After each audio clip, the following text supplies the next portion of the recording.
And hello and welcome everyone to Virtue Gaming Live. Here for the night, I am number two Ginger, joined by Inferno today, the support for Virtue Gaming Grit, if anyone recognizes that name. We are here to catch Virtue Gaming Unity versus GRIN Prism. Inferno, how you feeling tonight? I'm feeling good. I think we're in for a bit of a banger on this series. We got a team in Unity that's looking to bounce back. They ended the season on a 3-1 run, which is really good. It took a lot of games, or it took a lot of series to 3 games. So I'm excited to see what they pull out in this game. And we have a really good team in GRIN Prism who only went to 3 games in one series, but dropped one series 2-0. So I'm really excited to see what they pull out here.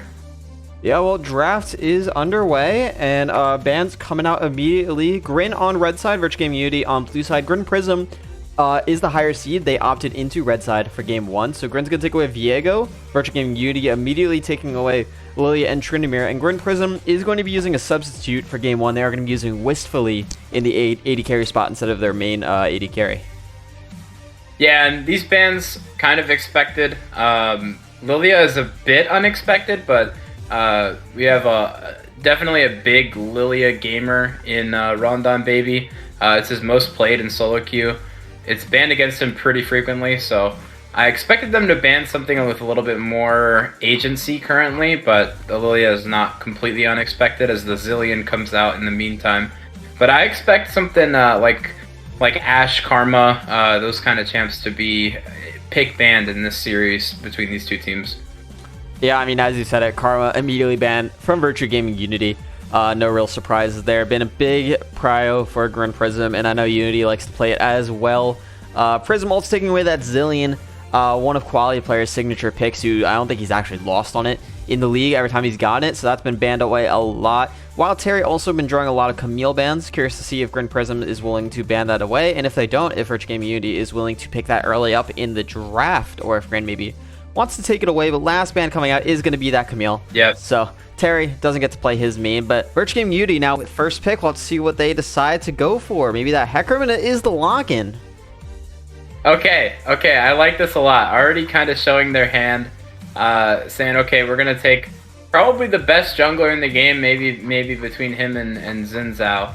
But I'm interested to see what they lock in on the opposite side here. Maybe something like a Trundle to kind of try and slow down this Hecarim's pace. But they're gonna go for the Jinx, which is no surprise. Probably going to be responded with an Ashe from Unity. So you can probably expect that to be locked in, looking to track the jungler and make some plays around the map with that enchanted crystal arrow. But Jinx also just such a crazy champ and competitive because you're able to just scale for free, you know? As long as you play around it effectively, you can just get to that late game and be a huge monster. But Volibear, actually, instead of that Trundle getting locked in, I assume that's going to be jungle for them. Yeah, I would think the same. I think Volibear is generally a pretty solid pick into Hecarim. Very easy to pull off, has a lot of the same early gank pressure that Hecarim does, so can match them for a little bit. Granted, most people would agree that Hecarim just has generally the better kit, but Volibear still has the potential to just abuse anyone who plays a little bit disrespectfully early. Xayah is going to be the lock-in for Virtue Gaming Unity here. Xayah has been popping up in the meta a lot more across the eastern region specifically. Lethality Xayah is coming a lot more back into the meta, and is not a bad pick into that Jinx specifically. You know, I haven't looked too much into it, but I have known it's been being picked a lot. So I think with the other ADCs getting nerfed, she is creeping back up, and Rakan, of course, being paired with Xayah, the classic combo, a very nice weak side duo, and kind of indicating that Virtue Gaming Unity is going to want to maybe play towards Terry this game and get him a nice matchup, which might be hard considering they don't have counterpick on blue side. Yeah, it might be a little bit tricky. It all depends, though. You know, they could double ban mid here and look to blind it. Probably unlikely, but still a possibility here. As they lock in the Thresh, they give that Jinx even more safety. So I like both comps thus far. You have a lot of good dive potential. You have anti-dive with the Xayah. I just really curious to see what they couple with these picks. I think you're correct in that they're going to try and play a strong side top in this setting here, but it all depends on what they're able to ban out as they hover the Silas ban. So maybe they might not be banning tops after all. They're going to be targeting that mid laner. Yeah, I mean, Yoon is the highest ranked player on GRIN Prism in that mid lane. He is a Master tier player. Currently in Master, is the only Master player on the roster. GRIN Prism overall is a very highly ranked roster. Almost all other players are D1, except Solo Lane, who's D3 in that top lane. But he was a finalist for last ADL. I believe he actually won, if I recall correctly. So no slump on his shoulders either. So all of GRIN Prism is a big threat. And Virtue Gaming Unity, I think, is very aware of that factor and maybe targeting some specific picks. Now, that Silas ban does indicate they might be wanting to pick some champions that have very, very strong ultimates. Hecarim and Rakan already are two of them. So we'll have to see what maybe they have under their sleeve. But GRIN Prism also targeting the mid pool. So already, 4 mid champions taken out with that Zillion included. I expect this to be the 5th one. So the mid pool is going to be pretty thinned out. Curious what both teams are able to pull out. Yeah, we do see that Ahri is still on the table, though. And Ahri could be a good pick for either one of these sides as the Victor is going to get banned out. Leaving Veigar up, though, yeah. That's getting hovered instantly. Veigar, one of those champions that makes Rakan and Hecarim incredibly difficult to engage with. Hecarim has to use that ultimate to get in. Veigar able to provide a lot of zone control, so Yoon pulling this out potentially is a really big play by them here. Yeah, Yoon with that Veigar lock-in. Now, you do have 2 weaker lanes in Jinx, Thresh, and Veigar. Jinx especially a bit weaker now with those recent nerfs from levels 1 to 9. She is going to be a bit more mana hungry, not going to be able to push as fast. Granted, Xayah is, still decently weak in lane as well. But still, an important factor is that, Unity is going to have the chance to get a winning mid lane here, and potentially just a very strong top laner. Assuming Hecarim plays top side, it shouldn't matter if he's in that bad of a losing matchup. Corki is the pickup for Unity against GRIN Prism. I'm a fan of this pick. I feel like no one on GRIN could really reach Corki right now. The only real way is if Volibear full commits and Jinx maybe gets a reset. But Corki generally feels pretty good into Veigar. It's kind of a farm fest, but it's usually in Corki's favor. And Gangplank is the pickup for Terry in the top lane. Okay, so maybe we were incorrect. Maybe they're going to be playing towards this Xayah Rakan instead of away from it. Gangplank historically going to be that really good weak side pick that can just scale into the game. But I'm really curious about this Corki matchup. Like you were saying, Corki able to just kind of farm it out. But these junglers are going to try and provide a lot of agency for these mid laners. And if Corki falls behind in this matchup, it is incredibly difficult. And now the Irelia comes out to kind of counter that Gangplank, get on top of him. Yeah, that's definitely rough for Gangplank. As a Gangplank player myself, that's not a matchup you want to see. Very hard to deal with. One of the most obvious things is that Irelia just has so much attack speed, she can kill your battles before you touch them. It's on the Gangplank to really, really hard outplay the Irelia, whereas the Irelia really doesn't have to do much to actually win the straight 1v1. Terry can survive under tower for a while as Gangplank, but having that Volibear just enables permanent dives topside as well with the tower disable.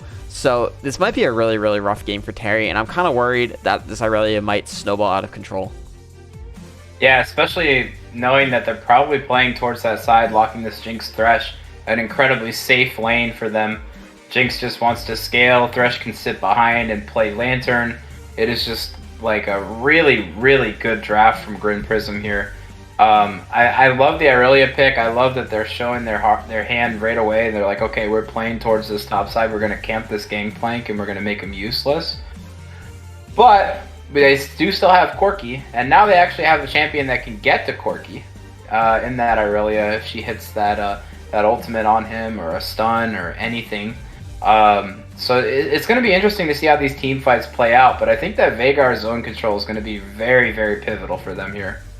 Yeah, I mean, Unity's whole comp is kind of just streaming that they want GRIN to come into them, right? You have Xayah, Corki, and Gangplank all do great kiting back and pulling out a lot of damage when GRIN overcommits. The real problem with that is that Jinx exists, and Jinx is going to be attacking from such a long range that she could stay out of the range of Xayah and Gangplank. Corki, if she takes a big one or two, yeah, it's going to be rough. But still, that's so inconsistent to have And now you have, your only real engage is Hecarim. Rakan kind of has to stay back for Peel on that Irelia and that Volibear. So having Hecarim solo dive into a Thresh is also going to feel, a Thresh Vigar is going to feel super bad. I definitely feel like GRIN got the better half of this draft and the better overall team composition. It felt like Virtual Game Unity had the idea of taking the Xayah Rakan into that Jinx pick, but didn't really capitalize on a mid counter pick and a strong top lane matchup to pair along with a Hecarim. Yeah, I really wish they had played something that they could have played towards, because in this draft, this Hecarim doesn't really have anything that he's playing towards apart from maybe mid lane. You don't want to play towards a gangplank. He wants to sit back and scale. He doesn't want to fight early. Ideally, you don't want to play towards Xayah Rakan into a Thresh. It's just not reliable engage with the Flay. It's just going to be really, really hard for this Hecarim to get going in this game against that composition.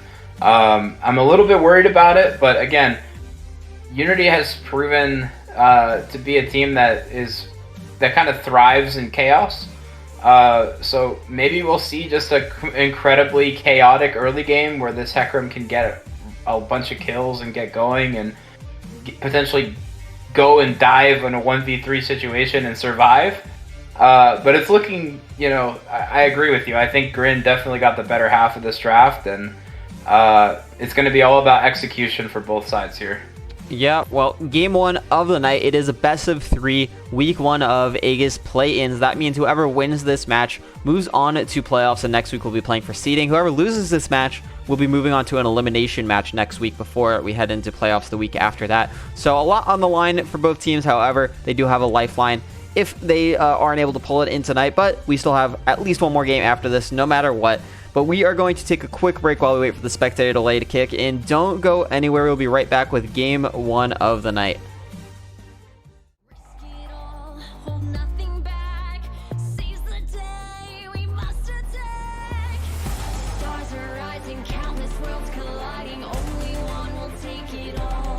Can we bring to fall the giants? Can we bring to fall the giants? Can we bring to fall the giants? Can we bring to fall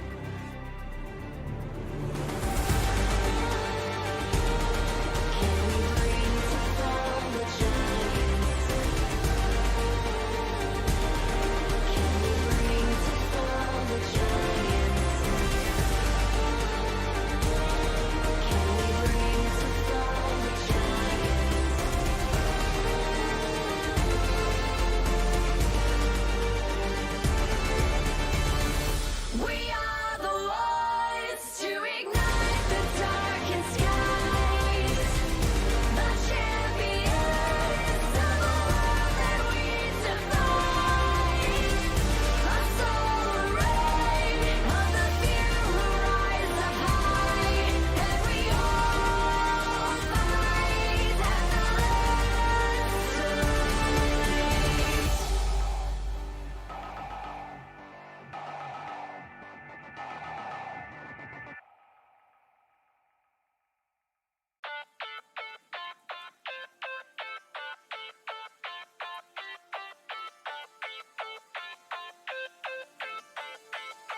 And welcome back, everyone, into game one of the night. Once again, I am number 2 Ginger, joined by Inferno. If you're just joining us, we are here for game one of the night, Virtue Gaming Unity versus GRIN Prism.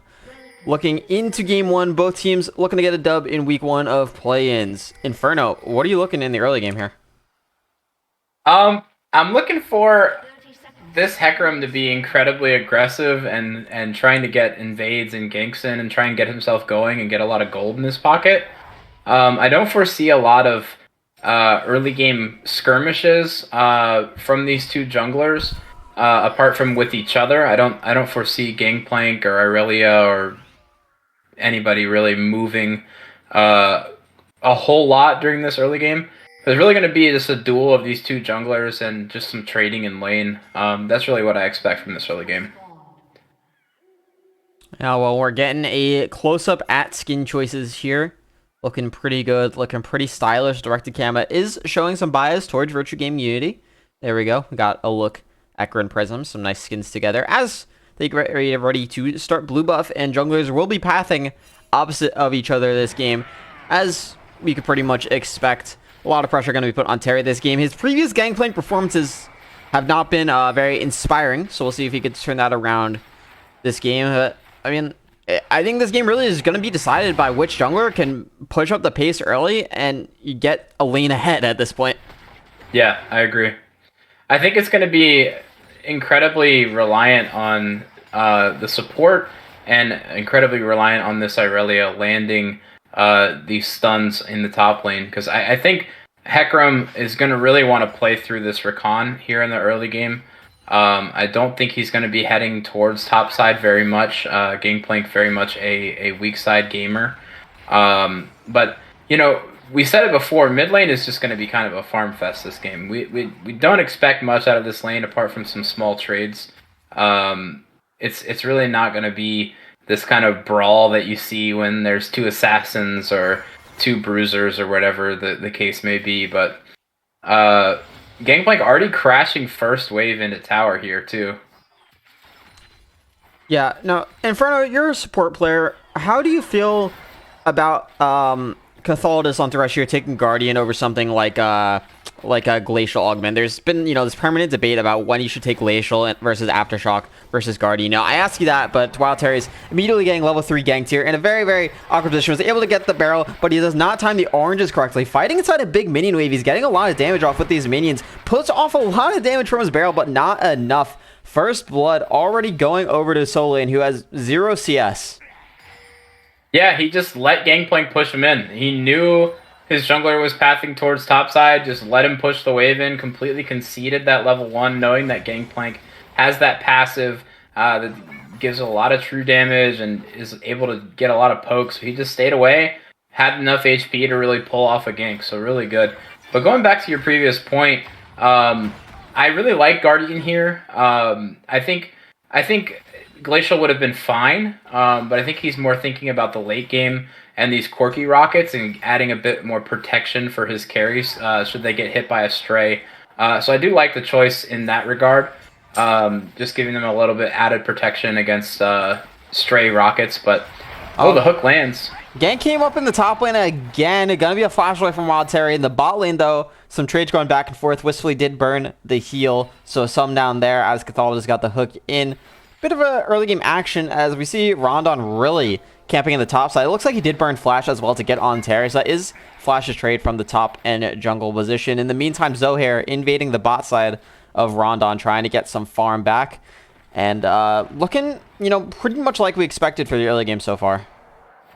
Yeah, I don't think this wave state is great for Virtue Gaming, but it is pushing back into them as Jinx is trying to shove back in with rockets. I was going to say I expect Zohair to potentially look, but he was hovering, but he just went for a reset. So nothing going to come of that wave state, but this top lane matchup is, like you said, it's really hard for Gangplank. He's going to be under tower for quite a bit here, I think. Yeah, I mean, honestly, at this point, I'd say being under tower is pretty good for him. I'd rather do that than being frozen on by the Aurelia with no flash in this Valley Rep perma hovering.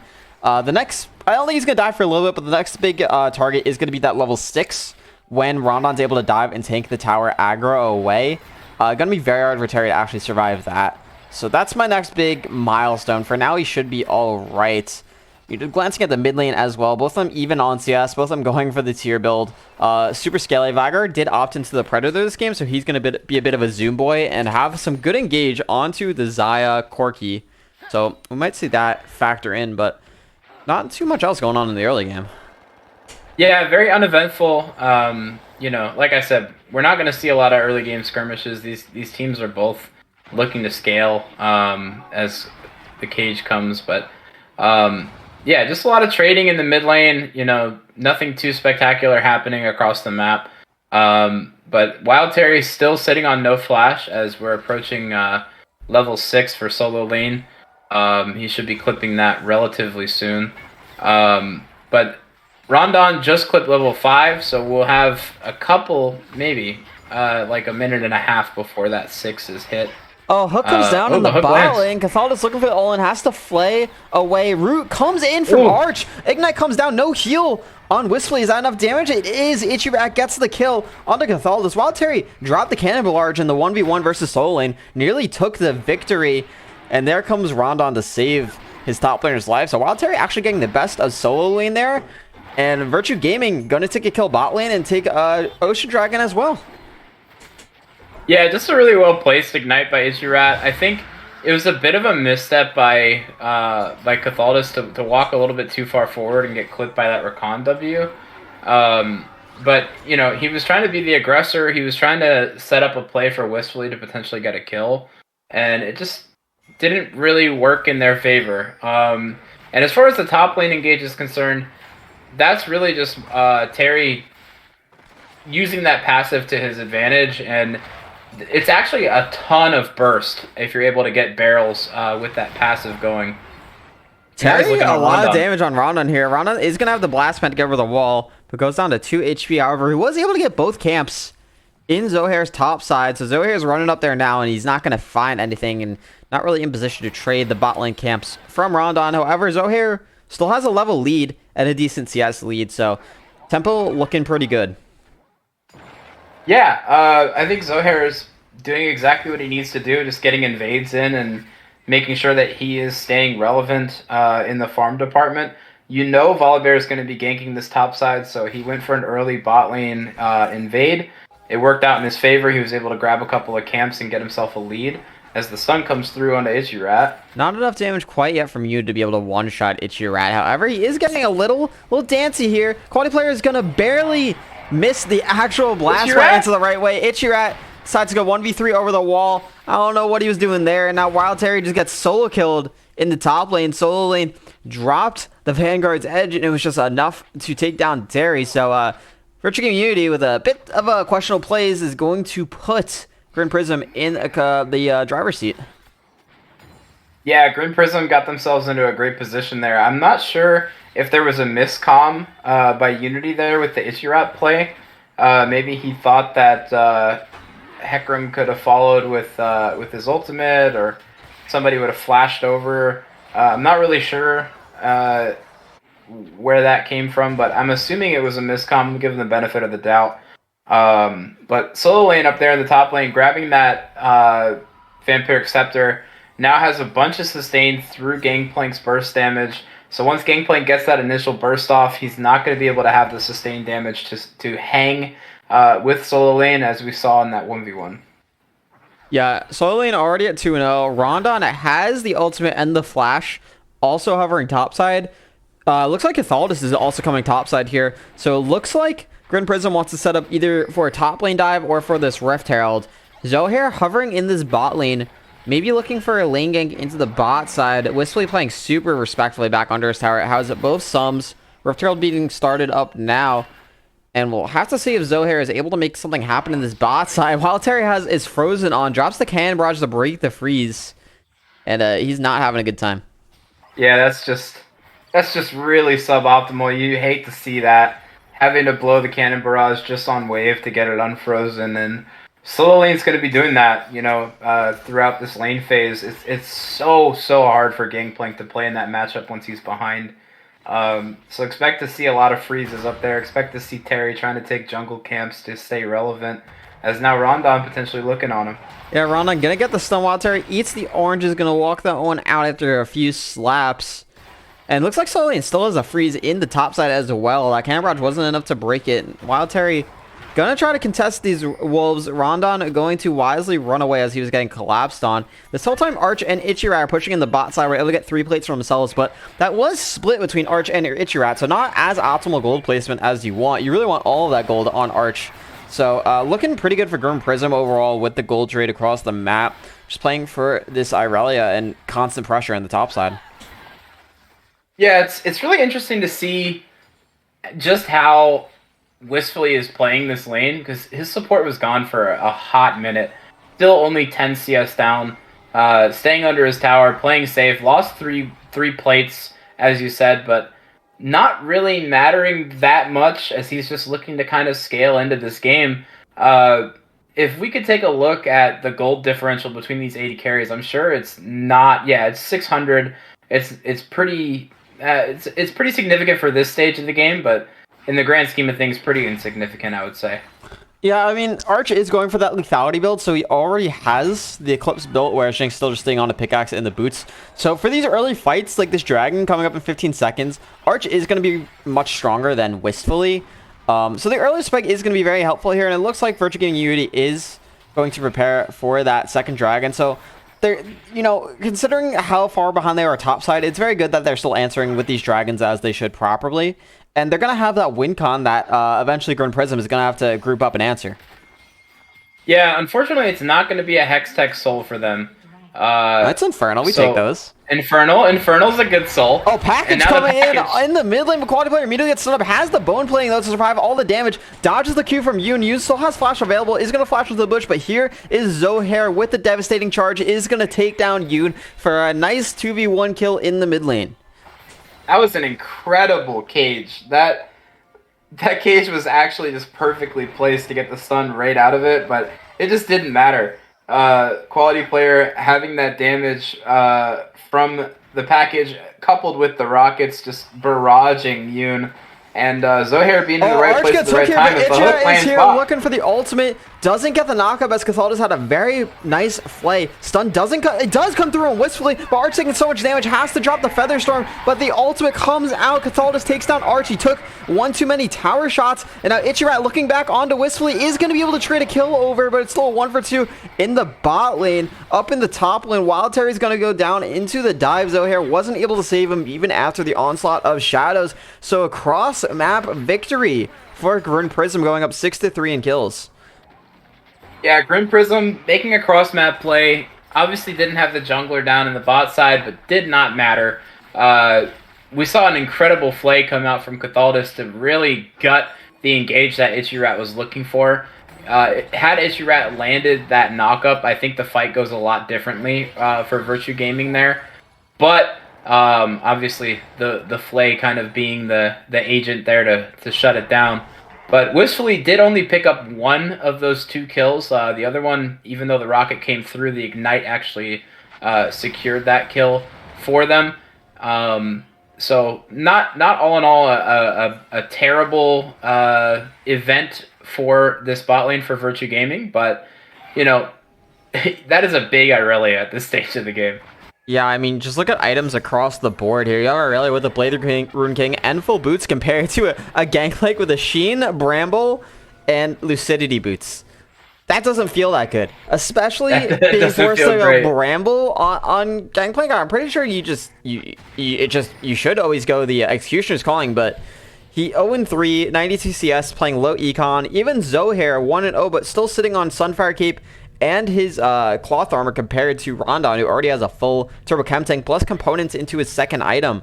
So it's feeling pretty bad for Virtue Gaming Unity at this point. Their main win con really is quality players scaling and his inevitable poke. Going to be very, very hard to deal with for the side of GRIN Prism, as maybe Virtue Gaming Unity is looking for a play in the bot lane. Yeah, Zohair's lurking, but they do have vision of it. They could potentially... the wave's probably not big enough for them to dive on this, but they're going to try, maybe? Zohair is just lurking right now. Yeah, they're not going to do much. They're just going to take the tower and get out. And just a nice hover to get some gold onto Arch. Looking pretty good. going to build into his Monomunes soon. I mean, Virtue Gaming's not going to be in a terrible spot for this third dragon, but you have to imagine GRIN Prism's going to contest it. Yeah, I mean, I feel like they have to. You don't want to give up Soul Point this early in the game. Give them a kind of a free win con with this Infernal Soul. Terry.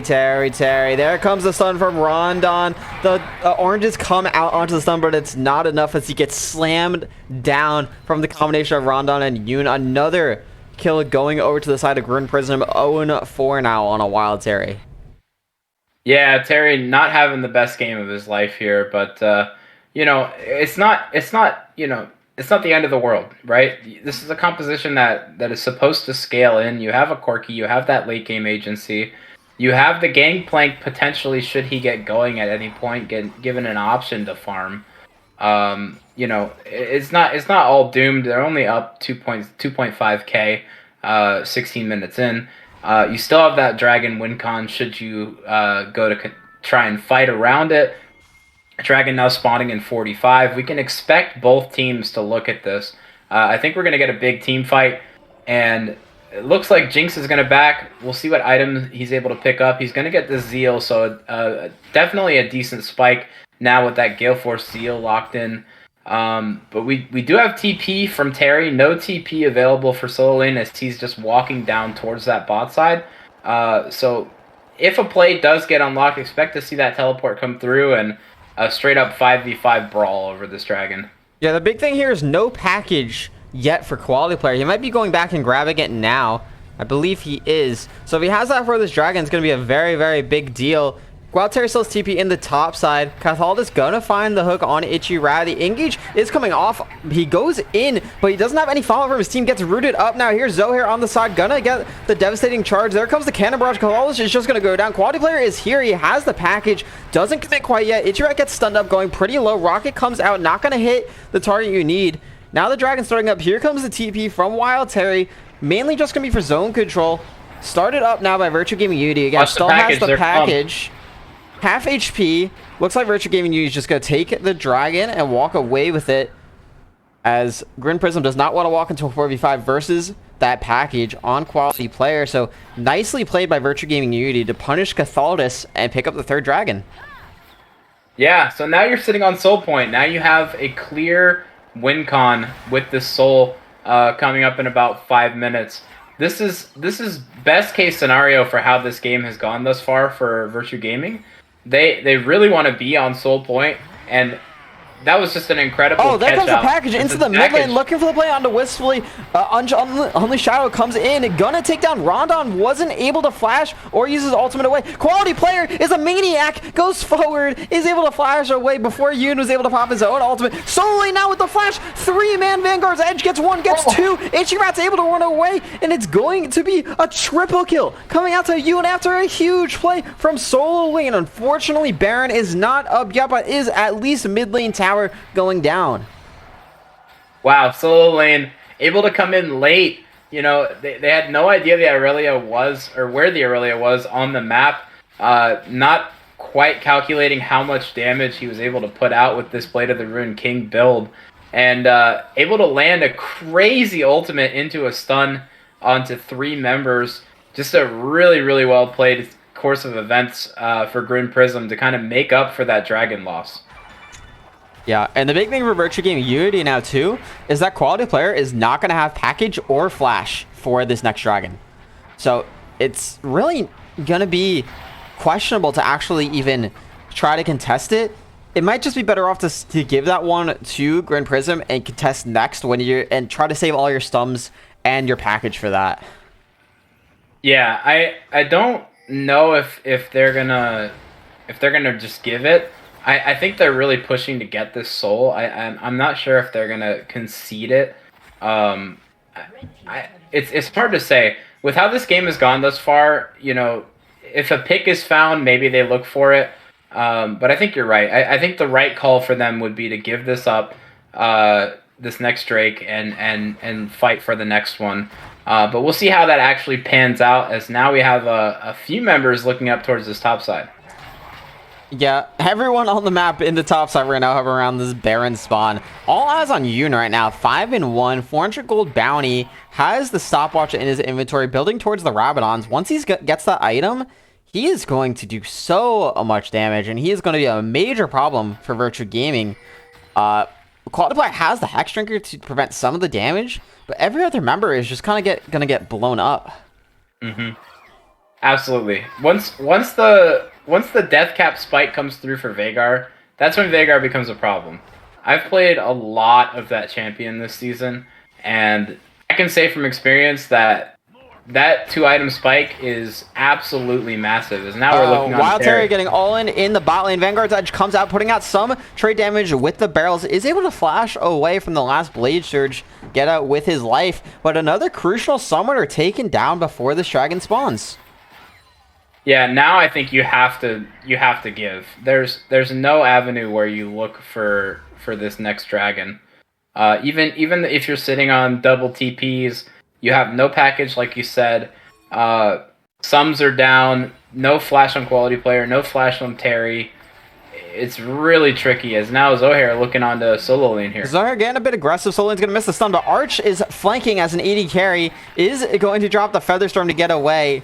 Bit of an awkward scenario. Gets the stun on you and burned his TP, so not bad in hindsight with that TP getting burned. But a minute left on Dragon. Yoon is going to be happy in this bot lane. Doesn't have the Rabadons yet, but sitting on that stopwatch. Rondon on 2 items. Solo lane picking up that second item as well. Even wistfully on Phantom Dancer and Gale Force with the Arch not even completed a Mon immunity yet. It's not looking that great for this contest. Oh, Arch has his man immune. He's got 2 long swords after it. Not fully stacked, that's what I meant. Oh, you mean Mirror Mana. Okay. Sorry, yes, my bad. Just play-by-play things.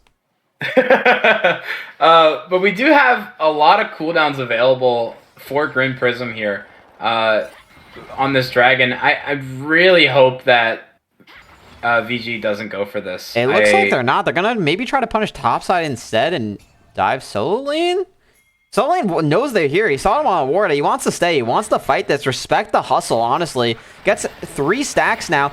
Doesn't get the 4th. Doesn't get a stun on Quality Player, but clears the wave. Dive's not going to come through. Terry now caught out a bit in the bot side. Gets hit by the Everfrost. He's going to be able to walk through the cage with his oranges. Now, Virtue Gaming going to give over the dragon. Take top tower. Give all that gold over to Quality Player. And at the same time, though, it looks like GRIN Prism's pushing down the mid lane. And they might be able to get mid lane tower as well as dragon. That's a big blunder from Virtue Gaming. Unity giving over both of those. Yeah, I'm not really sure. That they had so many members in this top side looking for a play on the solo lane, potentially trying to get that shutdown onto Arch. But it just didn't work. I mean, they had all the vision that they needed. They were on wards the whole time. Solo lane sniffed them out, knew exactly where they were going to be, and just played safe. Just play safe. That's the mantra of League of Legends. Yeah, I mean, there's a Quality Player at that 2-item spike now himself. Same with Arch. So they definitely don't tickle, especially on these squishy targets. The only real one that could eat these rockets are Rondon. But even if he gets low, you kind of lose all of your engage factor. So it feels pretty bad. Granted, Solo Lane can probably tank them and just get back up to full HP in like 2 autos. But yeah, Virtue Gaming in a bit of a pickle right now. They feel like they can't really step up and do much. But at the same time, they can't match side lane. So it's really just waiting for GRIN Prism to make a mistake, it feels. Yeah, and I think GRIN Prism is really looking to get picks on the map and look for this Baron ASAP. They're trying to expedite their lead here as much as possible. So you see Cathaltus putting down wards and trying to make a play with that hook, just kind of going fishing over and over again until he finds something. So look for this Thresh to find a pick, and then look for them to go for this Baron relatively soon. Yeah, something I do want to point out to anyone watching this that might be at this elo or below, you see how Zohair is farming camps? This should not be happening. Hecarim should not be taking these camps from Corki or Arch right now. He has 2 items, and he is not going to get any stronger. Champion is spiked, whereas Quality Player is the win con, right? Arch is the win con. They should be getting those Gromp, those Wolves, those Krugs, everything. So this is a big mistake by Unity that might end up costing them a fight, a little bit less damage. As I say that, Itch.Rat's looking for the engage very far out. Engage is super hard, only lands on Catholicus. Now, Quality Player in a very hard place is going to have to dive away. Flashes away, there comes Rondon in. Featherstorm comes out, big damage, but there's a massive cage rooting up 3, and now Solo Lane's in the backline, engaging on to Virtue Gaming. They have no way to kill him. Wildfire gets a nice barrel onto Wistfully, but it's not enough damage. All of the members of GRIN Prism are so low, but there's no damage left for Virtue Gaming Unity, and GRIN's going to go straight to Baron. Yeah, this is exactly what they wanted. They wanted to get that pick onto one member and then look at this Baron. So, I'm not sure. I mean, Itch.Rat went in thinking that they had the numbers advantage, thinking that they were able to turn that fight, but only able to catch one with the quickness. And it ended up costing them the whole fight, as now Zohair may be picked here. Nice hook onto Catholicus, but that's the unstoppable force coming through from Arch is going to get a double kill. Zohair walking away, Baron at 4k. Wildfire is here, full HP. Wistfully down low, is able to walk that one away. Now it's a 1v1 inside the cage, Yoon and Wildfire, but he's going to get stunned up. Here comes Zohair on the side. Zanya's out from Yoon. That's not going to be good. He's able to get knocked back, but right into the cage. Package come through, shut down. Both on it to the jungler and the mid laner. Somehow Virtue Gaming turns that around off a great play from Zohair and Arch, and now they're starting up Baron from themselves with only Wistfully alive. Wow. Wistfully trying to fish for a rocket kill onto Zohair, but Quality Player sniffing that out and blocking it. But just a really overall well-played sequence of events. Wild Terry obviously not having the best game of his life on this gangplank, but able to be such a force, able to force them off the Baron, get Wistfully down incredibly low, had to back him off, and then the 1v1 against Yoon. Yoon obviously standing in melee range of this gangplank, not exactly optimal positioning, but he tried his best to fight him in the cage, just didn't work out for them, and now we'll see what they elect to do with this Baron, and now the first gold lead for Unity of this game. Yeah, I mean, you feel that's a huge turning point in tempo, in momentum, and everything. Dragon up in 30 seconds. Quality Player should... Oh, he's not going to package for this. He used this at the Baron. So it is going to be an important cooldown. At level 15, Zohair is going to walk forward, dodge the hook from Catholicus. Virtue Gaming trying to move into this Baron pit, walking straight into a trap from GRIN Prism, but Yoon is on a weird angle here. Solo Lane now in the front line, gonna stun up Wild Terry. Zohair looking for the engage, knocks Solo Lane back, a lot of damage coming out, and he's just absolutely deleted. So much damage to Quality Player. Here comes the engage from Itch.Rat onto the back line. There's no more follow-up damage, though. Quality Player's not close enough. Yoon had a nice zone engage, but Zohair is unstoppable in this back line. Wistfully cannot kill him. Zohair's just running everyone down. Zohair cannot die. Wild Terry takes out one. Zohair takes out another. Quality Player picks up Rondon, and 4 members are dead on the side of GRIN Prism. All of Virtue Gaming Unity is alive. They pick up the Dragon Soul.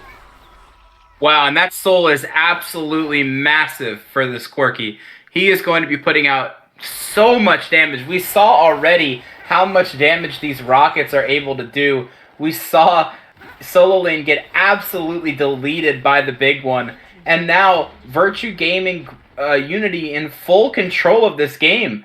It's theirs to lose at this point, and it looked to be so bleak for them for so long, but able to stay in it, able to keep their mentals, and shoutouts to Wild Terry now sitting on a shutdown after that early game.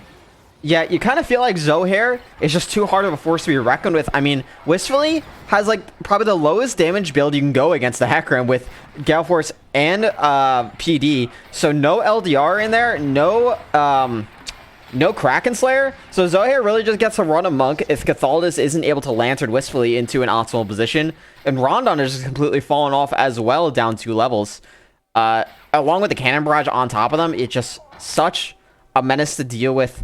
And Quality Player, level 16 now, 3.5 items. The level 16 spike is so important for Corki because the ratios plus the base damage of the rockets go up, so he's just going to be dropping absolute nukes every 3rd missile. Yeah, Quality Player on this Quirky, absolutely colossal at this point, and almost on Azanya's as well, does have that stopwatch potentially for their next fight.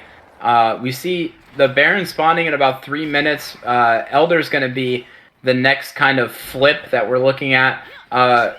You know, they did give GRIN a way back in by taking Soul, if you will. Able to maybe flip on Elder, but they are in control now with about a 5k gold lead after being down for, I would say, 90% of this game. Yeah, I mean, Unity does have Baron in 2.5 minutes, so they could look to pick that one up and look to maybe end the game off that, or get 2-3 inhibitors and take Elder pretty uncontested. So they do have, I think, a decent window of doing whatever they want with the Infernal Soul on top of Quality's poke. I mean, we're just waiting for one of these rockets to hit, honestly, to see how much damage it does. Yeah, gotta see it. It's gonna be pretty exciting. Yeah, and we see we're looking at a split map here, or we should be looking at a split map here between mid and bot side, kind of doing a 4-1, if you will. But Terry, now sitting on 2.5 items, is going to be pumping out a ton of damage with those barrels, and if he gets a crit, a ton of CDR now with the Navori quick blades in his inventory. So now we see them pushing in towards this mid, towards this bot lane, trying to split them up if they can, and Quality Player fishing for some rockets on the other side. Yeah, Unity kind of doing the, what would be the opposite of a masterclass? Whatever the opposite of a masterclass is of wave management right now, trying to push in the side lane. Soul Lane, though, going very aggressive on Wild Terry, basically all by himself. He's gonna go down. Wild Terry surviving somehow, eventually dies to the rocket. Now Quality Player on the side lane trying to fight. Rondon is gonna have to jump away. Cathalda's going a bit low. Ichirat looking for the engage, but gets stuck in the cage. Now Zohair going in, gonna take down Cathaldus. Has to ultimate away, is going to survive. It is a 2-for-2 in the end. And Virtua Game Unity is going to walk out of that one. As I was saying, the waves just weren't syncing up. It was one after the other, and finally, GRIN Prism found an angle to punish. Yeah, I mean, they were just kind of lurking in between the two lanes. I really expected them to push up and try and give this Gangplank a window to take down that bot side tower. But they were playing kind of in between the two lanes, potentially fishing for picks with Ichirat's engage. And they were just sniffed out by GRIN Prism. GRIN Prism knew exactly what they were doing and played back and just waited for them to misstep. And obviously a 2-for-2 is not the worst thing in the world, but they lose a lot of tempo with that play. Yeah, I mean, Virtua Game Unity definitely still going to be looking to contest this Baron. We'll see if Corki has package. Corki does have package for this Baron. So I imagine Virtua Game Unity is going to want to start this one up. Now, objective bounties are on the board for GRIN Prism. So if somehow Virtua Game Unity messes this up, dies, loses Baron, or even Elder, it's so much gold going to be flipped over. It might even be an instant gold lead for GRIN Prism. So this is probably as crucial a fight as you're going to get this game if GRIN wants to take it.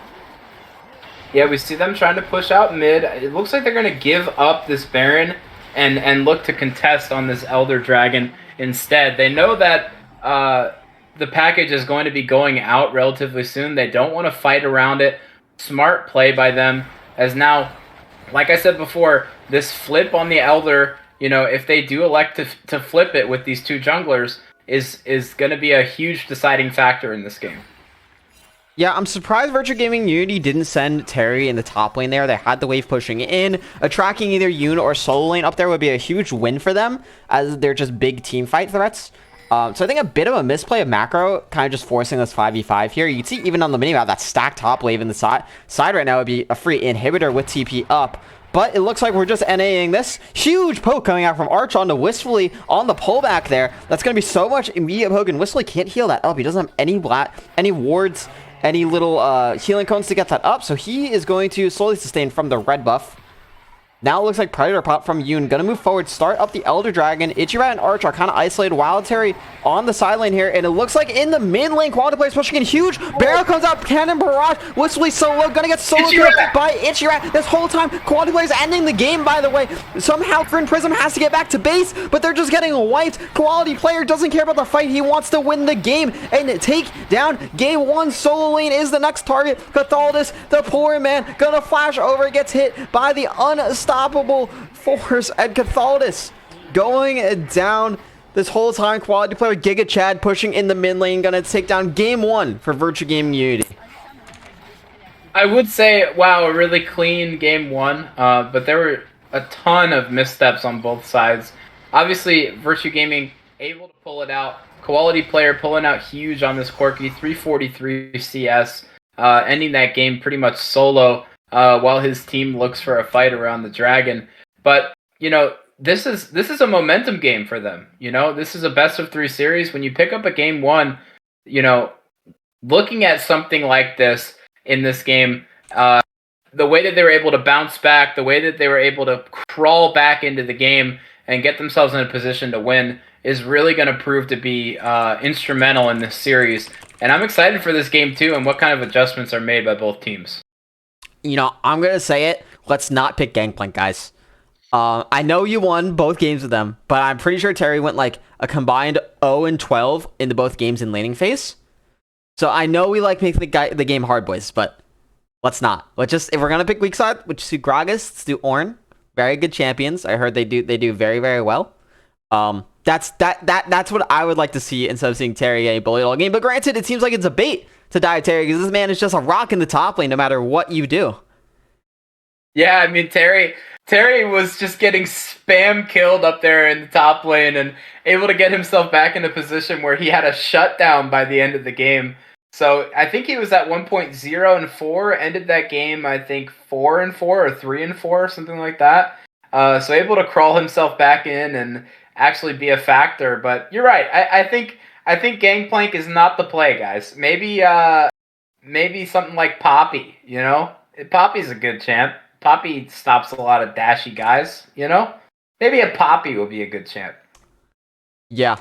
I don't know. I'm curious what GRIN is going to change up in draft, if anything at all. I think we both had the consensus they had a very, very solid draft. But in the end, Virtue Gaming Unity was just able to pull out so much damage, some really good fights. Quality player in Zohair, that mid-jungle duo, really pulling the game away along with some solid play from Arch. Just a nice, well-played game overall, bringing it back and not getting tilted. But we are going to take a quick break while we wait for Game 2 to get going, for Champion Select game going. Both teams are going to take a few minutes on a break, so don't go anywhere. We'll be right back with Game 2 of the night.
And welcome back, everyone, from that short break into Game 2. Both teams are ready to go. Virtue Gaming Unity going to be on blue side after taking that Game 1 dub. I believe the loser gets side choice, so GRIN gonna opt into red side once again. And we'll have to take a look at what the both teams want to change it up. Now, once again, I'm number 2 Ginger, joined by Inferno on the cast tonight after a fantastic Game 1. Inferno, you gave some of your thoughts on the end of that game, but how about going into draft? You had about 30 seconds to think of what you want to see changed. So what do you want to see changed? I want to see a Corki ban from GRIN Prism. That champion is a menace, especially when package is incorporated. And it seems to me that Quality player is incredibly proficient on the champ. He has a lot of experience in these competitive environments with it. They've picked it quite a bit throughout the regular season of this split. They're going to ban the Hecarim away from Zohair. Oh, never mind. Changed to Zillion. So think I would want to throw bans at quality player. Make him, uncomfortable. Don't give him Victor. Don't give him Corky. Don't give him Zillion. I want to see those kinds of adjustments made by GRIN here. Yeah, so it looking like a bit of a salty run back right now in bans. GRIN did ban Camille last time here. I'm curious if they changed that to the Hecarim, and they do. So Virtual Gaming Unity does have the ability to pick Camille for Wild Terror. I don't think he's gotten that all season. It is his most played by far. But instead they're going to go to pick the Jinx away from Wistfully. Not a bad pick either. I mean, still probably the best ADC in the game. And really hard not to pick. Yeah, it's just one of those channels. If it's up, you lock it in. I think the best response as far as AD carries right now are concerned, after the Zeri nerfs, are probably Ashe and potentially Caitlyn. Caitlyn obviously has about the same range as Jinx does when incorporating rockets, as now Ashe is going to be the pick for them. So Ashe, a really good response to this Jinx, able to be kind of a lane bully and make it difficult for Jinx to farm freely. They did ban away the Karma, so that does give kind of that lane bully away. So I'm curious to see what they're going to pair it with here. Lulu's up. I've seen it paired with Zyra, like Season 6 type meta. But I expect them to pair it with some sort of poke, mage or enchanter. Yeah, I'd agree. Jarvan locked in for GRIN Prism. The classic meta response here from Unity is probably just Thresh every single time. It gives an escape mechanism for Jinx from that Cataclysm. It's just a solid lane. It's also decent away from any of those arrows from Ashe. But then again, Unity is one of those teams that picks whatever the hell they're feeling like. So we'll just have to see what they want to go out with. Jarvan is a solid jungler though, is a nice blind pick, and is just really strong early game already with Ashe Jarvan. Thresh is the lock-in, so it looks like we're going to flip-flop the bot lanes here and see how that goes.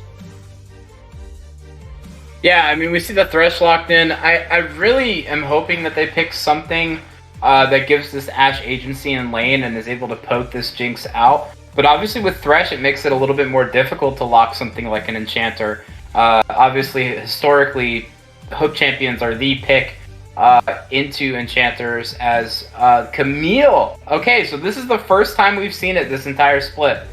It was up for one game throughout the first rotation.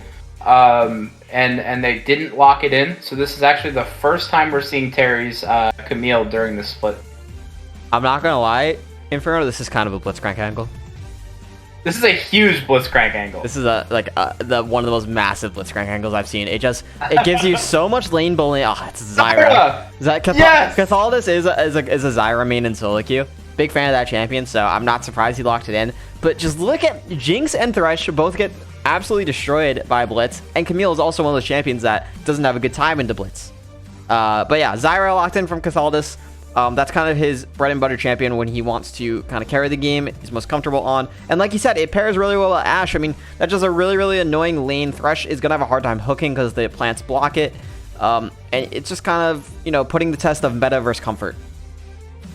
Yeah, and Ashe Zyra, historically speaking, had been meta for a long time, Season 6, Season 7. And the reason for it being in the meta was Zyra provides that initial lockdown with her root and the plants slowing on the backside, which makes Ashe's Enchanted Crystal Arrow incredibly easy to hit. And then once it does hit, you drop the ultimate, empower your plants, and you can just nuke pretty much anybody on the enemy team. It's a really, really potent combo, and Cathaldus obviously is proficient on the champion, so I expect this lane to be incredibly volatile. Yeah, I mean, that's the idea. They're looking for just a complete skill confidence from game 1, and they feel like maybe they need to carry in game 2. But looking back into draft here, I mean, we're gonna see bans coming out, Malphite and from the side of Virtue Gaming Unity. So they want to ban any sort of counters to Camille. I'm curious what GRIN is going to actually pull out into that champion. Gwen is the hover. Gwen is a very good matchup into Camille, granted. She was nerfed pretty hard recently. No? Riven, maybe? The whole lane is a Riven gamer. I kind of want to see Riven. That could be a Riven play. I do want to see this Riven. I want to see this matchup so bad. Please lock that in. It's 0 seconds. Darius. All right, Darius is still fun. You have Zyra, Darius, Ashe. I mean, fun champions. Yeah, absolutely. If Darius, one of those champions, is so exciting to cast because, you know, he can get those pop-ups or pop-offs in team fights with that ultimate. You know, so much true damage coming through. Oh man, I'm excited to see this one already, and draft isn't even done. Yeah, I mean, Darius and Camille is, again, a very volatile lane. Really, if one of the other gets a kill, they kind of just start snowballing on the other. It's, you know, easier on Darius's end, but Camille is Wild Terry's most played, so he's very comfortable in that matchup. Nocturne is the lock-in for Virtue Gaming Unity. I really like that pick, actually. I'm generally not a Nocturne fan, but in this situation, it makes a lot of sense just trying to get on that backline of Ashe, Zyra. Even Darius, he's going to have so much pressure post 6. It's going to be pretty hard for GRIN to actually deal with. Rise. I was about to say any Gallios in chat, but It's banned. Rise gonna get locked in for them. Galio did. Oh, Galio was banned. Yeah. Okay. That would have been the most massive Galio angle there ever was. But Rise gonna get locked in. I like Rise blind. I don't think he has a ton of incredibly difficult matchups in the mid lane. Obviously, there's champions like Victor that can just kind of scale with him. But with that new Fimbulwinter build, he is so difficult to deal with and so difficult to actually kill, as now Veigar gets locked into it. So again, two scalers kind of going at it in the mid lane, and I really expect this Nocturne to be all over the map once he hits level 6. Yeah, I mean, Rise did just eat some nerfs recently, so he's been a little bit down on the meta. Still a solid blind pick, like you said, especially into melee champions like Jarvan and Darius with that Everfrost build, going to be a bit tankier. Veigar just going straight comfort for GRIN Prism. Don't blame him. It's pretty nice having that self-peel against the Camille Nocturne. I do agree that the Victor is probably just a better pick there. It's just winning into Rise in lane. You scale well. You'll also have plenty of self-peel against Nocturne Camille. And you just need a late game AP mage that's going to scale, because right now your team had no scaling. Veigar is going to scale decently, but you kind of have the same problem that you did last game, where it feels like the team fights can just snowball so fast for Virtue Gaming Unity in the blink of an eye. Yeah, and this Nocturne is going to be that absolute catalyst in that. Able to get on this Ashe, able to get on this Veigar, and then the Camille with the ultimatum able to follow up. It's going to be really hard for them to navigate these team fights. I think it's going to be hinged on this Zyra and on this Ashe to kind of create opportunities for them to get picks and to sway fights in their favor before the fights even start, and potentially just nuke somebody. But, you know, again, I'm a huge fan of Zyra. I'm a Zyra advocate myself. I play a lot of the champion. I think she's very underrated in the meta right now. But I don't know how well it fits into what they've built with this Darius, with this Jarvan. I would have liked to have seen, again, something like a Blitzcrank. You know, to pull the backline in, create some sort of peel. I mean, they have very little peel for this Ashe apart from the Veigar cage. Yeah, I mean, my biggest question here for GRIN is really, how are these volatile side lanes going to go? Jarvan can only be at one side of the map at once, and both Ashe, Zyra, and Darius kind of want to be perma-fighting and perma-playing aggressive. So there's a very big chance that Virtue Gaming Unity just plays slow, let both of these lanes push in, and whatever lane side that Zohair is on and Rondon is not, they just kind of kill that side, whether it's Darius or even Ashe, Zyra. All three of them are very vulnerable to ganks. So GRIN Prism, although they have very strong lanes, they have to play super respectfully of where the jungler is around their own jungler themselves, because if one lane gets going, it just feels really, really bad. So I think GRIN has to like have really, really good communication in this game and really good patience and respect. Yeah, I totally agree. I really think that in order for them to win team fights, they have to be the ones on kind of almost the back foot. They want Unity to come into them. Jarvan wants to trap Nocturne when he comes in, and not before, obviously. But I think that's the Jarvan's functionality in this composition, is to trap Nocturne and make sure he can't touch these carries. But I don't know I can't say for sure. I don't see a lot of Darius in competitive. I don't know how the champ operates apart from just being this aggressive, I'm gonna roll my lane champion. It's gonna be really interesting to see how they utilize this Darius and how they get him going. Yeah, I'm curious too. I mean, the signature Darius player in competitive is Adam, formerly of Fnatic. I think he's on BDS now. He's kind of an inter these days, but he used to have a good Darius. So yeah, I mean, everybody operates Darius differently. Some people play super aggressive, some people just play for the reset. I'm also super curious. I think these drafts are really interesting, and we kind of see opposite vibes. Virtual Gaming Unity going for more meta, whereas GRIN going for more off meta. I think that was the opposite last game. So super interesting, and I'm super excited for this game too. VG Unity is up 1-0. Remember, the winner of this best of 3 moves on to the playoffs guarantees and just fights for seeding next week, whereas the loser has a chance of being eliminated. Both teams in the upper side of the bracket, so that's why they're not at risk of being elimination. So both teams very good and most likely will make playoffs. But for now, Virtual Gaming Unity, GRIN Prism, Game 2, we're going to go to a quick break while we wait for the spectator delay to kick in, so don't go anywhere.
Yeah, you know what it is. Just cracked open a fresh AM grind coffee, man. CB Clockwork versus Lotus White tonight.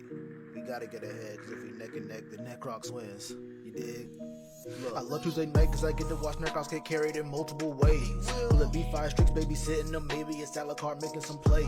Or will it be Taco and Pants? I know that they suck, but it could be a phase. But what if it's none of the above and he gotta step up with no time to learn the game? What a shame. But it all comes around like clockwork. Billy about to booty bang your whole roster. Big Coops might got big monsters. Big Dubs got subs, roll swappers. Dory K hit a flake, no flash, screen gray. That's another smart pants misplay. Make them think we got shotguns and smokes. How we about to put Lotus in their graves?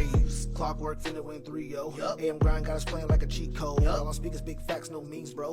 Lotus White can't see us like a Timo. Clockwork finna win 3-0. AM grind got us playing like a cheat code. All on speakers, big facts, no memes, bro. Lotus White can't see us like a Timo. We banning out Zion and Silver. Watch that bot lane and fail to deliver. Composition is full of some sinners. Treat them flowers like bots for beginners. Come and talk off shit is just pitiful. He keep his deaths under 10, it's a miracle. We brought a goat off the bench with a question. Why are you running your fears and still? You see what we did to Redacted? Make a proof disappear like it's magic. This series should go on the classic. Triple swapping the bot, this the gas. Coop show, take flashes. Pathin, fantastic. Alucard don't honor our deal. We sue sun like NASA's backwards. Clockwork finna win 3-0. AM grind got us playing like a cheat code. All on speakers, big facts, no memes, bro. Lotus White can't see us like a Timo. Clockwork finna win 3-0. AM grind got us playing like a cheat code. All on speakers, big facts, no memes, bro. Lotus White can't see us like a Timo.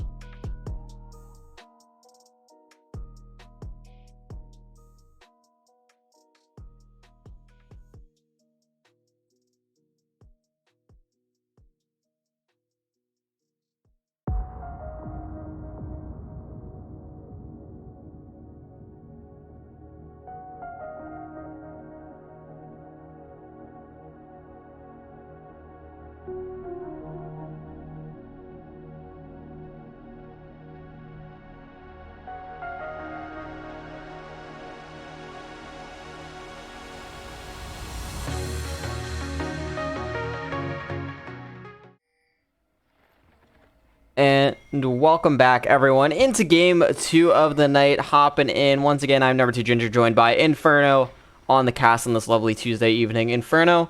We saw A fantastic game one, kind of going in GRIN Prism's favor in the early game. What are you looking for this early game? I mean, you're looking for things to change, as we might actually see a pick coming out. Nope, Itchy-Rat with a Wise Ward. Ishirat has done that now twice in a row. He's gotten that ward down and spotted them out on this invade. So just really aware, really smart of him to go down there first and ward out that bush. But going back to what you were saying, in this early game, we have so many aggressive lanes. Ashe Zyra, incredibly aggressive. Darius, incredibly aggressive. So I really want to see Zohair showing up at the right times and making plays on these two lanes. I want to see a Wild Terry pop off on this Camille. He is known as the Camille player of ADL. I want to see him pop off. After that first rough game one, I want to see him bounce back in this early game and really just pop off. I want to see it so bad. Yeah, I mean, both top laners have aggressive summoners. Wild Terry with the Ignite and Soul Lane with the Ghost along with the Flash. No TP on Terry. Has the Flash as well. So, looks like junglers, again, opposite paths here.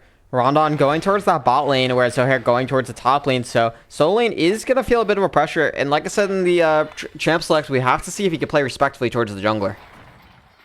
Yeah, we definitely do. As wistfully, obviously going for trades here in the bot lane.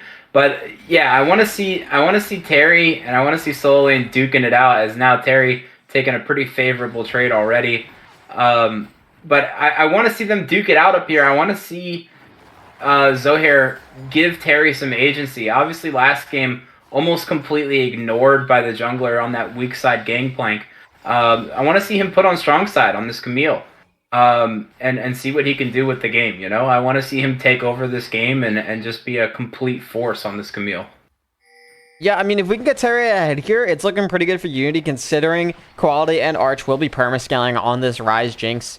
You know, I have to give scaling again over to Virtue Gaming Unity. I think it's really on GRIN Prism to pressure the mid game and kind of push any lead they might get. That was a big problem they had last game. It felt like they sat on a 2.5k gold lead for like 15 minutes before they did it, and Quality Player just took 2 tower shots. Oh boy. That's a little Monka W, but you know, it's calculated. He's trying to bait them into fighting him, you know? That's it, right? He's just baiting them. That's all. Yeah. Soul Lane actually played his wave management very... Oh, Quality Player getting ganked in the mid lane, flashing over the cage. Yun flashes forward for the finish, but Quality Player with a massive sidestep on the last Q is going to save his life flash for flash in the mid lane. Okay, so trading flash is not exactly a bad thing. Quality Player does have TP to get back to this lane. Was able to get enough gold to get that tier, so not exactly a terrible back for him here. But blowing that flash on Veigar is incredibly pivotal, because now that opens up a window for Zohair to potentially make a play on him. Yeah, it's definitely going to be a nice window for Zohair, but at the same time, Rondon also has a window to come back and possibly repeat gank Quality Player if he gets stuck inside a cage, which is very easy to do.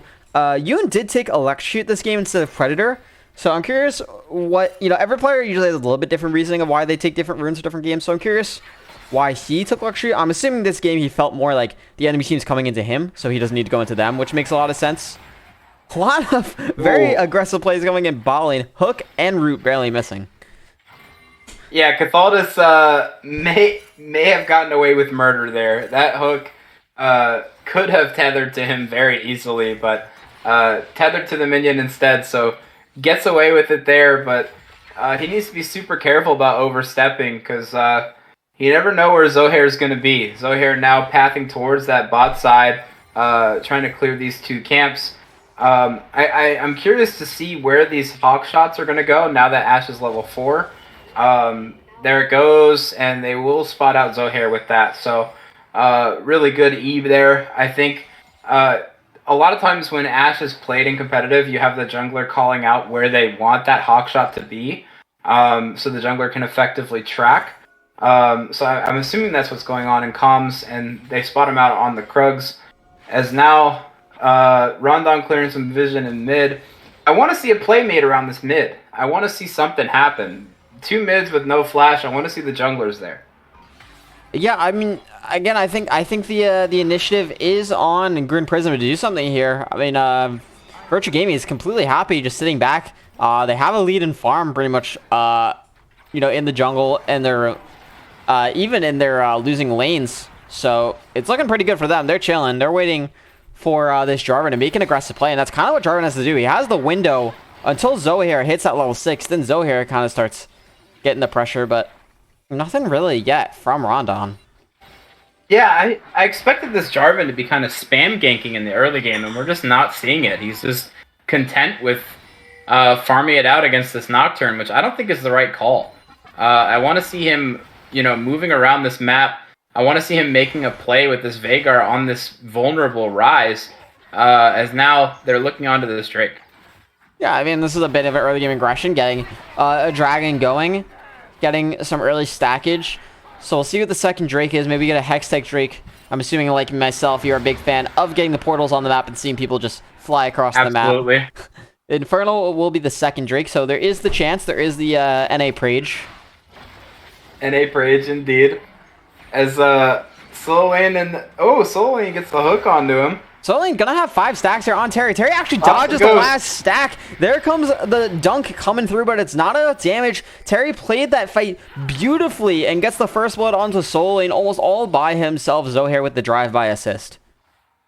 Yeah, and getting some gold onto Zohair, always a good call. Zohair able to pick himself up a crispy 150 bones up there in the top lane just for throwing a Q out. But Wild Terry, like you said, played that immaculately, able to dodge out the damage from Solo Lane. Solo Lane Blue Ghost did not flash, however, so does still have that available to him should he get ganked again. But Zohair, now level 6, we're going to see what kind of plays he can make. Yeah, it looks like Unit and Rondon are actually behind Virtue Gaming here, and they're aware of this. Hook comes out onto Cathalos, but the root onto Arch gets cleansed away. Nice flash. Means Ichirat still goes down, but saves the life of his AD carry. Only losing 1 there in a 4-man gank bot. The wave is frozen if GRIN wants it, but it looks like that wave... No, it's still going to be frozen. So a nice play coming down from GRIN. Zohair does have the ultimate available, uses the paranoia right onto Whisplay, has the flash, is able to get over the wall, and here comes Rondon again with the flash, EQs over the wall, gets rooted up. Zohair flashes over, Rondon doesn't react with the flash, he's gonna be able to get back over with the blast point, gets away with murder. Quality now looking for the finish onto Whisplay, 1 more auto is gonna do it, he does get it, had the red buff slow going. Meanwhile, in the top lane, a fight comes out, Yoon still getting aggroed on from Quality player, Rise looking for the damage, doesn't have it, didn't have any more CDs, but forces the flash out of his mid lane. Rocket coming through from Arch is not going to find the target, hits wistfully in base as he spawns. Zohair is going to take the enemy jungle, and a huge counter gank coming out from Virtue Gaming Unity. Yeah, that Rise ult plus the paranoia, just so much mobility, able to just move onto wistfully, had to force that flash out, and then Zohair able to follow up with the flash after the paranoia, as now a massive wave now crashing into Terry. We'll see if anything comes of this, as Rondon is now lurking, potentially looking for a dive with that Cataclysm. Terry has the flash, no Hextech ultimatum yet. Takes Solo Lane pretty low. There comes the Cataclysm. Rondon is going to drop it. Solo Lane going down to 1 HP. Tank the tower a little bit too early, so they weren't able to get enough damage out. They were able to burn the flash for Terry, but you feel like maybe there could have been a kill angle there if they played it a little better. Yeah, definitely. It was just a misplay. Maybe Solo Lane thinking that the EQ was available and thinking that he just walked around might have been the reason he went a little early there. But the EQ not available to Rondon, he EQ'd over the wall to get in position for that dive. So just maybe a miscomm. They didn't comm that they had no EQ, and it cost them a kill. Yeah, Repeat again coming out in top lane here. It looks like the Wild Terry pushed up a little bit. Does have the hook shot available, and Zohair is hovering. Almost has the paranoia off CD. Terry going to wisely back off from that wave. Rondon's still hovering, and Terry is going to stay. I think they're aware as the question mark pings are coming down on the mini-map. So good awareness by Virtue Gaming Unity. And Wild Terry really looking a lot better this game compared to 10 minutes last game. Oh, absolutely. Oh, Asher comes down on Ichirat. Immediate punishment on the missed hook. Now play coming into mid lane, gets stunned up, but there is the flash forward from Quality Player. Gonna get the root down. So much damage out from Yoon, though, with the ultimate. Now Quality Player looking for the outplay out to Ronda and is going to dodge a little bit of damage, but cannot win in the end. A 2-for-1 in the mid lane. Yeah, Zohair maybe overestimating how much damage he had there. Not able to secure the kill onto Yoon and get that triumph out, but able to get a trade kill back onto Quality Player. You know, this Rise looking to scale into this game as now we look at a skirmish top lane. But this Rise, once he gets a couple of items, once he gets that Everfrost, once he gets that Thimblewinter, is a force to be reckoned with. So be on the lookout for that item spike for him, as now we see Veigar going for the Merc Treads in this matchup. How do you feel about that? Yeah, I don't really know what the Merc Treads are for. I mean, realistically, Rise should never be in range of Veigar in team fights, and there's no real CC threat. I say that Arch immediately gets rooted up, has to cleanse away. A nice play from Ichirat. It's going to make him survive. But yeah, I mean, what does he really need tenacity for is my question. Speaking of tenacity, though, Wild Terry's going to get rooted up. Didn't have any tenacity himself. Going to get one more auto on solo lane. Isn't enough damage. Going down to 1 HP. Dies to the sweep. And a Quality Player with the kiting out is going to to an auto attack. Wild Terry going to look for the play on a Yoon with no flash. Should be able to pick up this kill. Is able to get it. A triple kill in the top lane for Wild Terry. From 0-4 to 4-0, Ginger. From 0-4 to 4-0. What a Cinderella story for Terry in this game. Man, this Camille is looking good right now. Man, that's exactly who you want the gold on at this point of the game, too. This is going to be an incredibly potent split push threat for them. Darius now sitting at 0-2. Down a couple of CS, is going to lose a decent amount of minions from this wave. Not the whole wave, but is going to lose quite a bit. As now a couple plates are going to go over to Terry as well. So Terry sitting pretty on a pretty massive gold lead in this top lane. Yeah, we're kind of seeing why Camille's kind of permabanned away from Terry. His champion is just so good in the hands of people who know the limits basically perfectly. It feels so unfair to play against. Terry going to back, probably going to pick up his full Triforce here. Going to be feeling very good. Might say to collect the wave. I would say to collect the wave. Terry, please. Wow, he just gave up a whole wave in front of him. That's kind of cringe to see, not gonna lie. Engage coming out from the bot lane, but it's a bait by Virtue Gaming Unity as Zohair is there with the paranoia to obliterate Cathaldus. Arch nearly goes down to the plants. But a nice play from Virtue Gaming Unity. It's going to pick up some kills. Now, force onto the mid lane from the side of GRIN Prism is going to be an insta-kill on Quality Player. A nice Cataclysm onto a no-flash target means he had nowhere to go. And that should be mid lane tower going down as well with the Rift Tail drop. Yeah, the Rift Herald going to come through and take this tower, but a really well-played chain of events in the mid lane. But going back to that bot lane engage, Zohair, knowing, I feel like they had to have calmed. Okay, get arrowed here. Get arrowed so I can ult in. It was just a massive bait, and Arch getting away with his life despite not having cleanse there is definitely huge for them. But this Veigar getting big himself, so expect to see some plays from him with the Electrocute. I am super curious about this Merc Treads buy. I don't know what it's for. Is it for the Nocturne? Is it for the Thresh hooks? I just don't foresee anywhere where Lucidity boots or Sork boots are not better. I don't know, bro. I mean, especially on the Veigar meta right now, you literally are just going Everfrost into Rabadons into full tank anyway. So, like, after 2 items, you're just getting Anathemas, and you could put it on the Nocturne of the Camille if you're that afraid of them, and they're gonna have, you know, not be able to kill you anyway. So, I think it's a big misbuy. I think it's a very, like, in a funnel, Rise is 3-1, and I don't want to get CC'd thought. But definitely a mistake. You see Cathaldus almost got down there. Arch was fishing. Arch was definitely fishing. And now Cathaldus clearing out some vision for Rondon to move into this bot lane. Rondon actually just going to take a reset, knowing that this tower is going to go down. Wistfully trying to secure the gold for himself, but does have the damage. Oh, there comes the arrow. Cleanse comes down from Arch. They might be able to win this 3v1 if Arch is able to kill anyone, but no. Rondon is too strong, too much damage on Ichirat. Looking a bit forward, Wistfully right behind him. Not going to be able to get anything else. Yoon was moving down into the bot side as well. So some more punishment. Rondon looking pretty good on this Jarvan.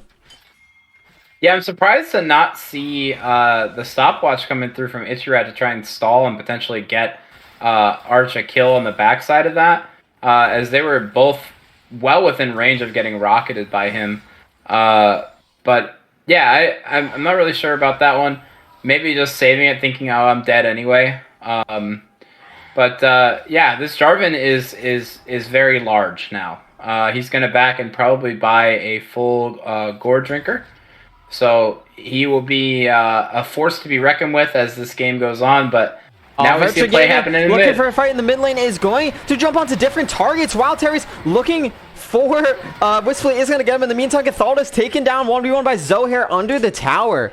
And Virtue Gaming, although they were split on their target selection, somehow gets away with absolute murder and takes out the bot lane of GRIN Prism.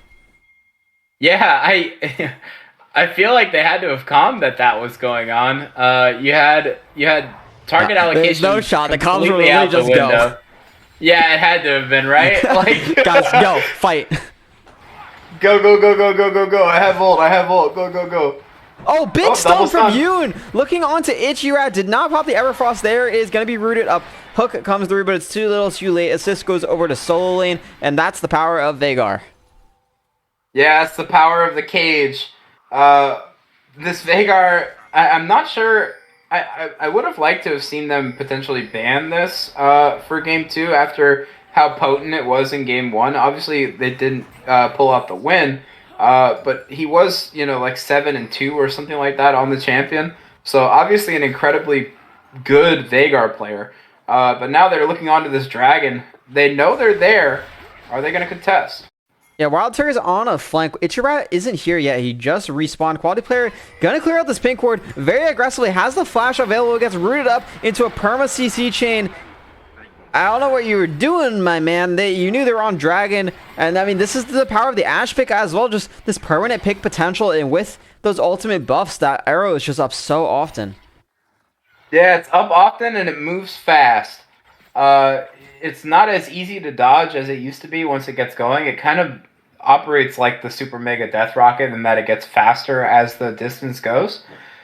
So a really good pick for them as he's trying to clear out vision when they were on Dragon. Not really sure why he was doing that, but it is what it is. We now see about 1,000 gold lead, maybe 1,200 gold lead for GRIN Prism here at this point. 2 dragons to 1. Baron spawning in about 2 minutes. I expect both teams to leave that up for quite a bit. But, going back to what you were saying in the early game, this is a comp for Virtue Gaming that is going to scale into this game and scale incredibly well. Knowing that most of the gold lead that you had is on this top laner, I'm trying to figure out how to get more gold allocation onto Arch apart from just jamming fights. I mean, the real answer is they need to funnel gold. Like I said last game, you need to funnel camps onto your carries that are going to carry. You don't need kills, but if Arch isn't getting 10, 11 CS a minute, he's not farming 2 waves, not farming camps, the gold allocation isn't going to be there, right? But with the comms, you should be able to properly funnel the farm properly.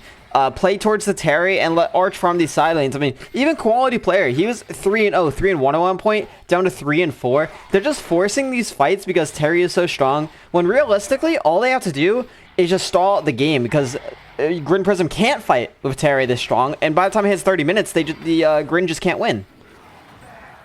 Yeah, it's a really good point. Terry now looking aggressively onto Terry Zyra. nearly one-shots Cathaldus, and then Zohair is going to clean up the rest of the kill. However, the rest of the team for GRIN Prism is here, and that's a shutdown going over to the side of GRIN Prism. And now, wow, Terry's caught as well. This is a massive misplay. 2 huge shutdowns going over to GRIN Prism. So much gold swung over from 2 high-value targets, and a bit of aggression from Virtue Gaming Unity turns into disaster. Yeah, I don't know why you're looking for plays there in the jungle. You don't have the vision allocation to be that deep. You don't know where people are on the map. Maybe just an ego play by them knowing that Terry's so strong, thinking that they can just 2v4. But just a misplay by them there as a quality player. That's always funny to see. But yeah, I really want them to be aggressors and look for plays like that, but they need to do it in the right way. They need to be able to set up vision, get themselves in a position where they're not going to get picked on the backside of plays. Yeah, I mean, we're in the same position as last game. Look at this Veigar. It's Rabadon's Everfrost 550 gold bounty at 20 minutes. That is not what you want to see, especially when you have a comp that's not nearly as long range as last game. You don't have the Corki factor. Granted, you have the Jinx factor, but Jinx needs a bit more time to scale. She's only at 1.5 items. She's not going to be doing too much, and it's pretty hard for her to actually reach the Veigar. So pretty hard for Virtue Gaming to actually find a decent team fight, especially with a Wild Terry going for the Hull Breaker. As I say that, Paranoia comes out, gonna go right on to the backline of Yoon. But where did Zohair go? Zohair got absolutely obliterated. Quality player gets out with the skin of his teeth, dodged the last Q from Yoon, and that's gonna be Baron, gonna be started out by GRIN Prism. Oh my lord. Just not respecting the Veigar damage, I guess. That had to have been what that was. Zohair looking for a play, but just not able to do much. Now they're TPing onto this bot side to potentially trade some turrets for this Baron. And they will secure that tower. So a tower trade as now the ult comes through onto Arch. Cleanses out. Yeah, oh man. Yeah, mid lane tower also picked up for Virtue Gaming, so not what you want, but at least they got something in response. Yeah, this is slowly getting out of Virtue Gaming's hands. Now Baron is secured. We have Dragon spawning here in a few seconds. I don't think they can contest. They will have to handshake this soul point over. I think they may actually look to contest anyway, though. Paranoia is up what they want to engage. Wild Terry's on a great flank position. The problem is anyone going to actually step towards him. Right now, it's really good spacing by GRIN Prism. There comes the Paranoia. Again, Wild Terry still not a good spot here. Big cage coming out. Flash forward from Ichira, but so much damage instantly. Wild Terry is just not able to get in the fight. Is now able to jump on the Whistle, but he's in a 1v4 situation. He's going to get blown up without killing anyone. Now Solane ghosting forward, going to flash forward. Get on to Arch. Get on to Quality Player. Solane going down low. Reset. Comes on to Arch. Quality Player trying to move forward. Gets the root. On to Yoon. No cage lands, but he's still stuck between a rock and a hard place. Yoon looking for the damage. Quality Player. Fancy feet. Able to dodge a lot of damage here. Yoon still not able to kill him down. Everfrost not coming out, but it feels like Quality Player is just not doing the damage he needs to do. He might go down to this Leandri's burn. No, and now he's still in a 1v2 situation. Can he find a way out of this? No flash. Yoon still has flash. Nearly gets the outplay, but the Everfrost is actually going to kill him after a nail-biting fight. It looks like GRIN Prism's going to come out in favor with a 5,000 gold lead. Yeah, what a massive gold swing that was. And really, it was all on the back of Terry there. Terry had to pull the trigger earlier. As soon as that Paranoia dropped, he needed to pull the trigger, and he just wasn't able to get into position to where he could do that. So Zohair just kind of dying for free. And this has been a recurring thing for them throughout this game, as Zohair got himself in position where he was, doing a lot on this Nocturne. And now it just feels like he's paranoiing in on a carry and just getting instantly killed. Yeah, I mean, look at this. Veigar now has a Randuin's in his inventory, so he's going to be that much harder to kill through Randuin's, through Merc Treads, through his cage. You don't need peel when you're that tanky. And Nocturne going, the Stridebreaker Death's Dance build really doesn't have a lot of damage in himself. He's really more to create space, create slows for Wild Terry to follow up with. But if Wild Terry can't find an angle, if GRIN Prism keeps playing these fights so well, it just feels like a comp differential. Yeah, it does kind of feel like that right now as Wistfully walking forward. Wistfully getting a little aggro here, is going to have to flash away after walking up like an absolute maniac. Yeah, Wistfully biting off a little bit more than he could chew there. Had that zap hit, I think he was dead to rights there. So decent flash by him as now they look to take this topside tower. Yeah, that tower is going to go right down. No contest from Virtue Gaming Unity. I mean, this is without Baron too. Just towers melting, 6,000 gold lead, objective bounties are on the table, and it feels like the lead that Wateri has is basically gone. Pretty much any lead any of Virtue had was gone. The only real person that has a good stat line is Arch, and you really can't count out the Jinx factor. Jinx could always win you a fight, and that is always going to be a threat for Virtue Gaming, and they still have the scaling, so they're definitely not out of it, but it's looking pretty bleak. Yeah, it is looking bleak. Oh my god. But Look at Rondon's build. I love it. I love it. When for the week and a half that Jarvan support was meta with Aerie and rushing Azanias, that was some of the most fun League of Legends I've ever played. You just run in, you EQ, you ult, and you Zanyas, and then your team kills whoever's trapped. It's a good time. So I like it. It's obviously suboptimal, but at this stage of the game, that's your job. You're locking somebody in for your team to kill them.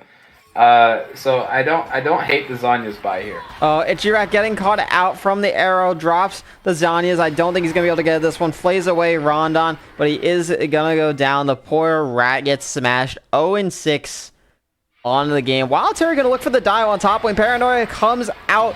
They're able to dodge the heal from the Q from Solo Lane. That is going to be the kill coming down now. It looks like we might have a base race on our hands as GRIN Prism's pushing down the mid lane. Is going to drop the Cataclysm. Top lane, bot lane tower goes down, and GRIN is going to back out of this one. Doesn't take the inhibitor quite yet. Inhibitor is going to be traded now in the bot and mid lane. And now TP coming back from Yoon to defend the base. VG is still going for this. Gets stunned up from the tower. That's going to be Wild Terry getting blown up after a bit of an overextension on that base push. And now Baron spawning in 30 seconds. Yeah, that's got to be Baron going over to GRIN Prism here now that Terry's off the map. But I don't think they calmed the TP. I think they didn't see it. That had to have been it, right? Like, no way. I mean, no way he walks up even knowing with that the TP becoming 3, the comm has to be that they're backing off and resetting. Like, what do you actually get? Yeah, there's no way you go for that, right? Like, Ichirat stepping a bit far too forward. Has the flash, but just doesn't use it. Just eats the arrow. Quality player had flash too. So Ichirat just kind of accepting his doom, padding the stats of wistfully getting all these assists. And that's now Baron gonna go over to Virtue Gaming Unity unless a miracle rocket steal comes out from Arch. Yeah, and we see the spacing from them blocking off the angle for that rocket to potentially come through, as Wistfully is kind of in position to eat it. So that is Baron secured. We have Dragon spawning in 20 seconds. It's going to be Soul for GRIN Prism, barring some crazy steal by Zohair. I don't know if they contest. I mean, it's just a Cloud Soul, right? Like, I don't think you need to contest this Soul. I think you just farm up the supers and try and stop the bleeding a little bit here. I think that's the play.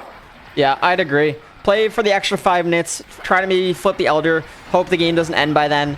I mean, you're going to have 3 items on Rise, 3 items on your Jinx. That's going to be your window. I mean, Jinx with Infinity Edge, Rise with the Frozen Heart. They're going to be still a threat no matter, how far ahead GRIN Prism is. That gold lead gets less and less important the longer the game is. 7k at 29 minutes is nothing to scoff at, but the Rise Jinx factor is always there. However, if I'm a betting man, I really can't bet against GRIN Prism right now. Yeah, I'm in the same boat. Obviously, I want to say that.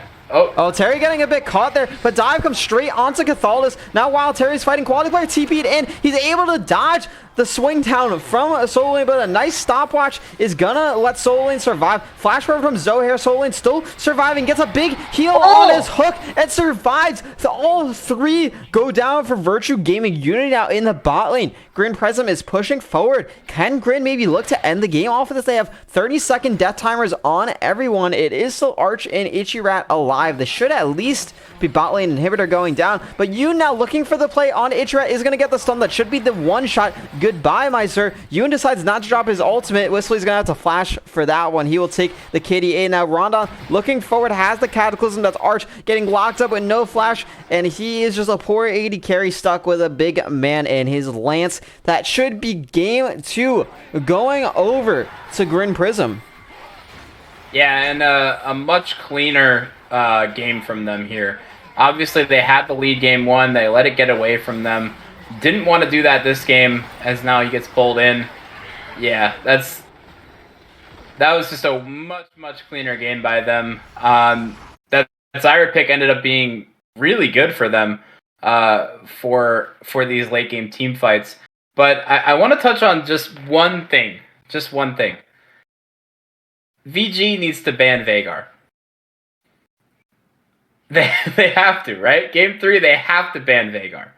They keep drafting these compositions where Veigar is just so good into everything that they're trying to do.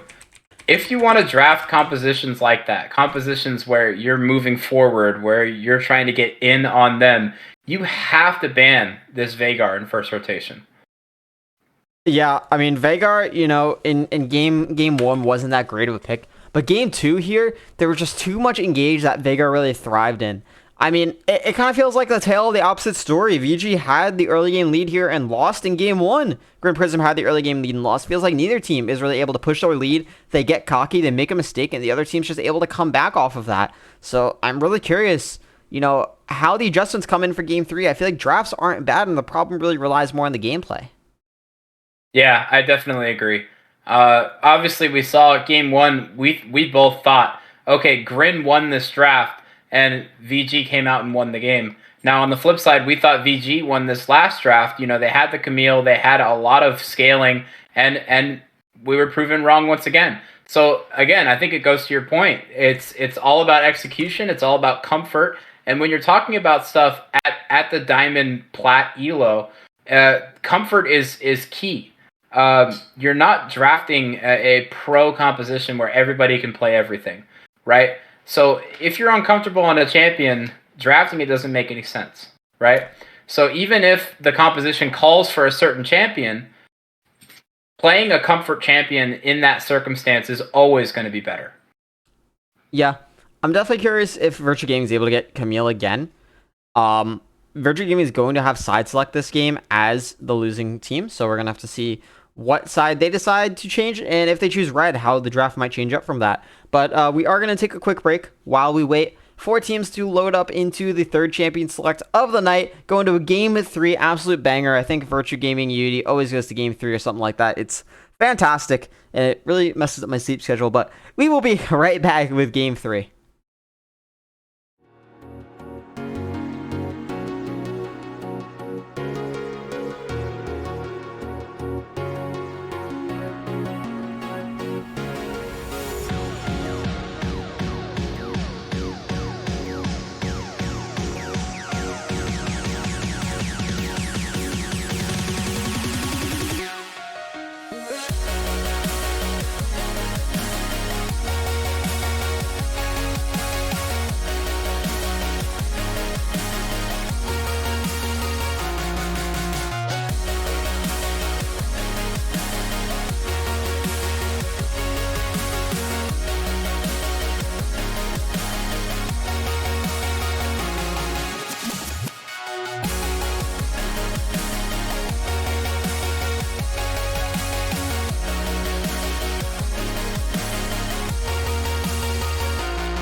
Hello everyone, welcome back from that short break. The teams were very anxious and wanted to get immediately going into game. Virtue Gaming Unity versus GRIN, Prism back at again, number 2 Ginger and Inferno on the cast for this game 3 on this beautiful Tuesday night. Virtue Gaming Unity opting into red side, so we're gonna see a switch up on the picks. Inferno, what are you looking to see? Well, we see a Jinx ban coming out. I want to see if Unity elects to go for something like Ashe in this bot lane to track the jungler, as Ashe is going to be B1 instead. Okay. So they ban the Jinx away, and they take the Ashe. So now, VG Unity kind of forced into something like a Xayah. Something else, right? You cannot play something like Zeri into Ashe. It is completely unplayable. So it's going to be interesting to see what they elect to go for on R1. It is going to be Xayah, so they are going to lock that in. We'll see if they run back the Xayah Rakan with Ichirat on Rakan. But Volibear going to get hovered here. That may be locked in, as that pick ended up being a pretty good one in game 1. Yeah, Xayah, Volibear, Xayah, decent lane into Ashe for sure.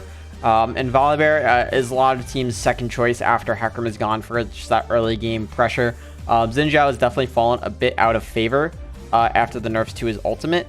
As of late, I haven't seen him nearly as much. He's still a good champion, but needs some better situations. And I don't believe Unity has really pulled out Lee Sin this season. And neither has GRIN, so not surprised to not see that there. Curious what GRIN actually answers with. We haven't seen too much variation. The Jarvan is still available, but Karma was left up this game, and Karma will be taking the Ashe Karma lane. I'm curious if Unity is happier with that than the Ashe Zyra lane. I feel like they have to be. Karma is a lot more vulnerable. Well, not a lot more vulnerable, but Karma is more vulnerable to picks than Zyra is. So I want to see them pick something to hook. I want to see something like Thresh. I want to see something with a lot of agency in this bot lane to potentially hook Ashe and Karma, as they're both pretty immobile champions here in the bot lane. Could be a Blitzcrank angle. It is Nautilus getting hovered. You're with me here. I'm Team Blitzcrank. I think Blitzcrank is mad underpicked, and a lot of times is disrespected and disregarded. Nautilus is, also a fine pick. It's just a bit more reliable, a bit less, skill heavy. Saying Ichirat doesn't have the confidence to pick it. But in the realistic sense, it's not that. It's a pretty good pick. Volibear Nautilus, very good front line, very good engage. Also opens up Terry to pick maybe a very dual heavy, carry heavy top lane pick on R5. So opening up for the mid and top lane to have some strong picks. So Veigar is open. We'll see if Virtue Gaming Unity throws a ban at it or if they take it themselves. Yeah, it'll be interesting to see. I feel like if it slips through bans, they're probably taking it on R4, as Syndra is going to get banned out. So they are banning kind of these anti-dive champions already, kind of these disengage champs. So we'll see if they elect to go for a Veigar ban on this second ban, or if they elect to go for it. Ahri is still up as well. Obviously, Ahri, not a great matchup into Veigar. Veigar can just throw the cage down. Ahri can't really ult anymore. The Camille going to get banned, so the respect going over to Terry from that game too. But I'm really interested to see what they elect to go for in R4. It's really going to show the identity of this composition that they're building right now, and whether or not they want to play kind of a front to back, or if they want to play anti-dive, or if they want to play dive. It's really we're gonna see their hand here on R4. Yeah, I think there's like a lot of different ways Unity can really go here. It's still super open because with that Xayah pick, you are flexible towards playing anti-dive. You can still play aggressive with the Xayah. It's not optimal, but with the Volibear and Nautilus, it's not impossible. So Virtue Gaming Unity really should be trying to think of a pick that can again flex in its role. So GRIN has to reveal their hand first, and then Unity can answer appropriately. That's kind of the advantage of red side. They get the counter picks. However, GRIN Prism gets to build out a really solid team composition. So it's kind of waging a war in counter picks versus solid team identity. And I always love seeing that battle in draft. You could say Xayah of Nautilus beats Ashe Karma and Volibear beats Xin Zhao in funnels. But as an overall team identity, it's pretty easy to argue Ashe Karma Xin Zhao just kind of wins in a 3v3 sense. Akali is the lock-in. Akali. So hey, guess what, guys? We're diving. I love the pick here. That's confidence coming out from quality player. That's also a flex pick too. You can throw it top lane. Oh, absolutely. Yeah, this is. I love Akali. I'm a big advocate of that champion. I think she is incredibly strong in the current meta. And when you have two immobile champs like Ashe and Karma, it's so hard to deal with in team fights. With that Shroud, with the ultimate, able to be so nimble. As now the GP locked in for Prism. We'll see if it goes better in the early game than it did for Terry. Yeah, I'm curious if Terry plays Akali and wants to take that into Gangplank. Generally, that's a pretty winning matchup for Gangplank. So Akali's probably going mid here, and I wouldn't be surprised to see a counter pick dedicated to that Akali, maybe something like a LeBlanc or a Twisted Fate. It's going to be a Malzahar, which is, still a counter pick. You kind of just shove Akali in permanently whenever she goes in. You press R, haha, very funny. But a nice team composition rounded out for GRIN Prism. Definitely a lot of zone control with the Karma, Gangplank, Malzahar, and even Ashe. A lot of AoE abilities and a lot of damage, but not really specifically any super strong lanes besides the Ashe Karma. Yeah, Ashe Karma being that huge catalyst for this composition. They're going to be hard shoving in constantly as Irelia is being hovered here into that Gangplank. And now the reverse matchup. You love to see this, number 2 Ginger. You love to see this. A run back of the matchup flipped in reverse in this top lane. So Terry going to be on this Irelia. I'm really curious to see what side Volibear elects to play this, because he has a lot of options here. He can play towards the Gangplank. He can play towards the Xayah Nautilus, as they have so much set up for him in that lane. He can play with this Akali in 2v2 skirmishes, as Malzahar, not really a champion until that level 6 spike. So it's going to be interesting to see how this Volibear paths and how he navigates through this early game, because I think that's going to be the huge catalyst for Unity here. And on the flip side, Prism has that super potent bot lane that's going to be bullying it non-stop. So do you play towards that lane, or do you play to protect your Gangplank, to protect your Malzahar, and look for counter ganks into this Volibear?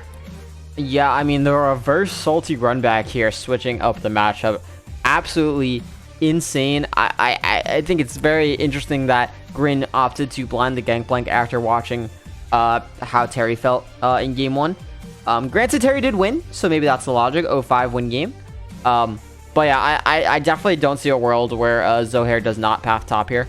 I think it's very int to not path towards your Irelia. You're picking the counter pick. You should be playing for that counter pick. I think last game, Terry also proved that when given the resources in the right matchup, he can absolutely dominate the game.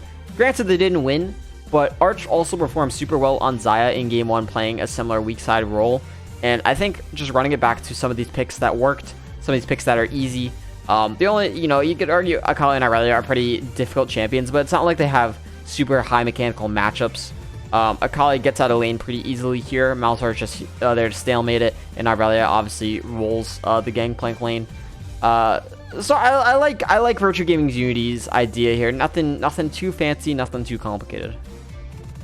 Yeah, I mean, going into a game 3, you don't want any hard to execute compositions.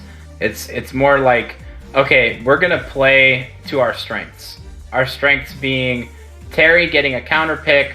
Our strengths being our jungler playing gank heavy. You want to play to your strengths, and I feel like they're really showing their identity as a team in this game. And across the board in most game 3s, this has been their identity. So I'm really curious to see how this game goes. I really hope that Terry is able to take over this game and really show people that he is a force to be reckoned with up in that top lane against solo lane. So, like you said, we expect Volibear to be up there. We expect kind of a run back of what we saw in game 1 on the flip side. So I'm really excited for this one. Game 3 is set to be a banger, baby. Yeah, I'm Team Terry. I've always been Team Terry. Terry is the best. Terry will win the game, but solo lane is that big bad Elden Ring boss that will be hard to take down and prove a challenge for Virtue Gaming Unity. We will take a quick break while we wait for Game 3 to load up. Make sure you don't go anywhere. Probably grab a snack for this one. Looking to be a banger if the first two games were any indicator of that. We will be right back in a few minutes.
Welcome back, everyone, into Game 3 of the night. We're here.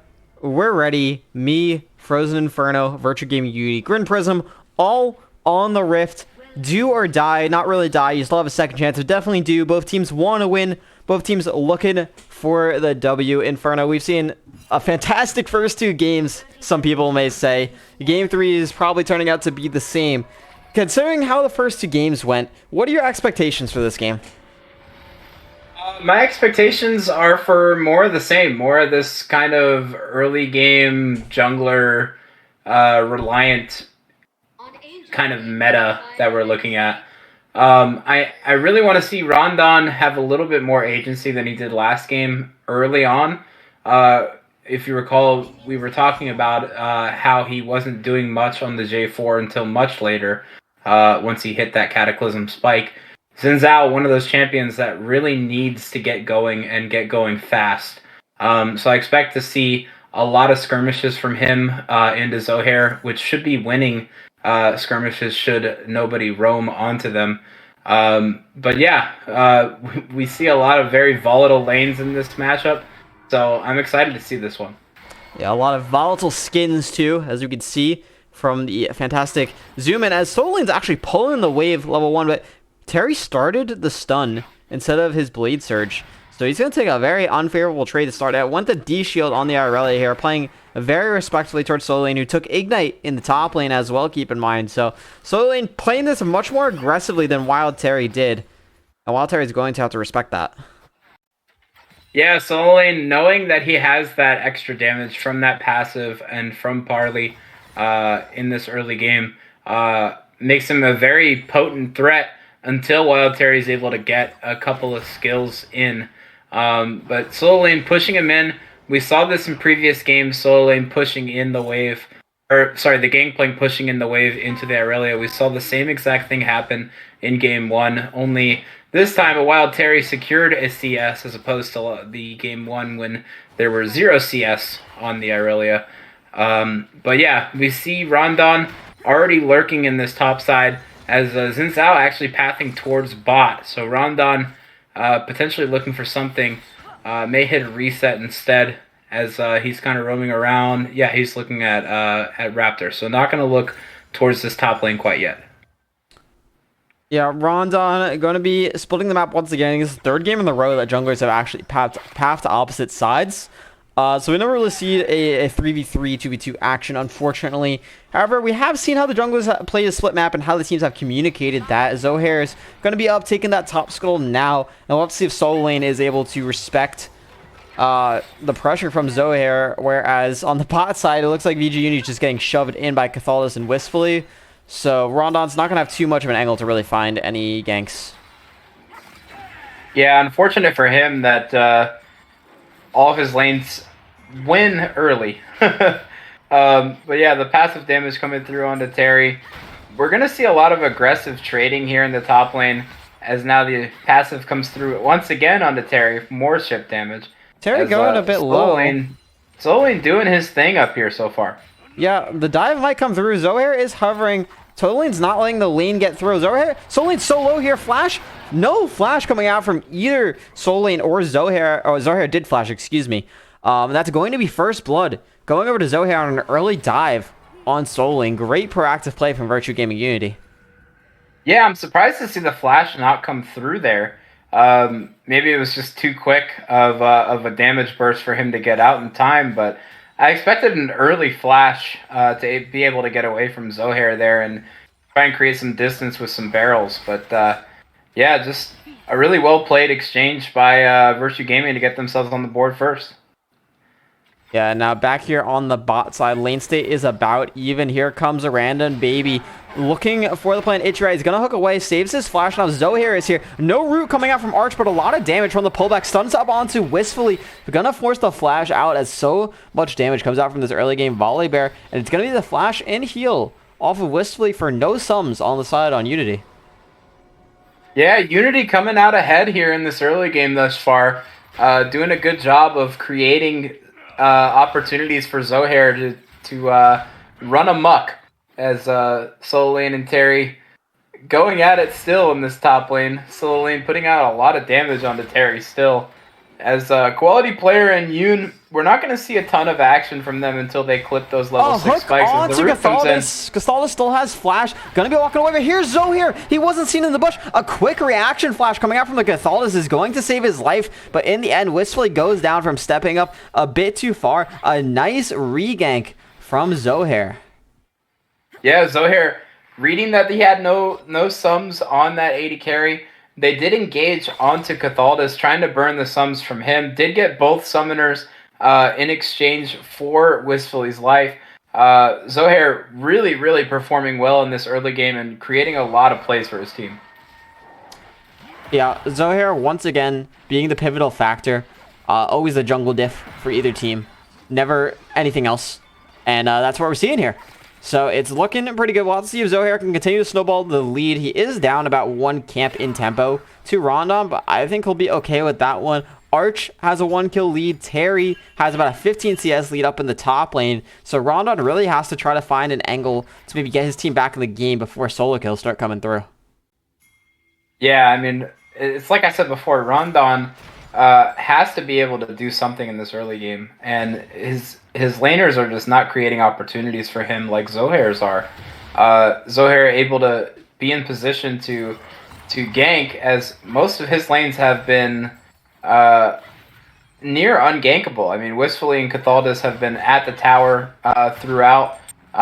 Terry's been pushing in maybe solo lane another dive coming in top. Vanguard's edge comes out. Zolane still has the flash. Isn't going to burn it. There it is. Terry flashes away, but he goes down to the last cannon barrage. Tick and the turret shot. Zohair also almost going down in the process. Solo lane living with a sliver of health. Quality player is here. Solo lane still has the ignite available. Quality player is going to pick up the kill. I think Solo lane might have been stuck in the shop there a little bit. So Disaster does end up with a kill for quality player. Redeems Virtue Gaming Unity a little bit, but a very scuffed dive. Yeah, very scuffed dive indeed. Maybe not respecting the amount of damage that comes out from solo lane with that cannon barrage, the slows coming through, and Wild Terry just not juggling tower aggro effectively, and does lose his life for it. But we see Dragon picked up from Rondon, so able to do at least something in this early game, as now he is spotted out on a ward. Arch and Ichirat going to go back to safety. Rondon just not able to do much. Yeah, I mean, well played by Virtue Gaming's bot lane to get some ward coverage. Know that Rondon's going to be down there after that play top side. Still some more aggressive trading in the top lane. Solo lane going pretty low. Quality players down here drops the ultimate. And that should be solo lane going down. Doesn't even have to use the R2. Well played roam from quality players. Going to pick up a kill and continue to punish this top lane gangplank. He did use the R to close the gap, so the R will be on cooldown. Just didn't use the execute. But yeah, this is just a rehashing of what happened to Terry in this game 1. We see the exact same treatment going over. Hook coming down the bottom lane. Cathaldus has no flash. That's going to be enough damage coming through, and that's the power of Xionaris. Ichirat flashing forward. Wistfully also has no flash. Is the hook going to come out? It should be off CD soon. No. And that is going to be a 1-for-0 straight 2v2 kill in the bot lane. This is what we were talking about, Inferno. These solo kills starting to come out from the pressure from Zohair earlier. Yeah, Zohair able to provide his lanes with so much agency. Oh, and now Rondon... Yun flash forward looking for the ultimate, but a perfectly timed shroud from quality player completely prevents that from happening. Yeah, and this is just a really well played early game by Virtue Gaming here. I am very impressed. Wild Terry looking for the ult on the bot lane, gets the Vanguard's edge. Zolane drops the ignite. Wild Terry has enough damage, so might go down to the burn and the ignite. No, barely lives from the healing on those minions from the Vampire Scepter. A huge solo kill in the top lane now. It is just spreading all over the map. Zohair's pressure able to create so many opportunities for them to pick up these kills in these straight lane 1v1s and 2v2s. So just really, really well played by him. And Rondon still not on the board. No kills, no assists. Only 1 kill, and that was in that scuffed dive from Virtue Gaming up in that top side. So just a really well played early game by Virtue Gaming, and now a 3k gold lead here at 10 minutes.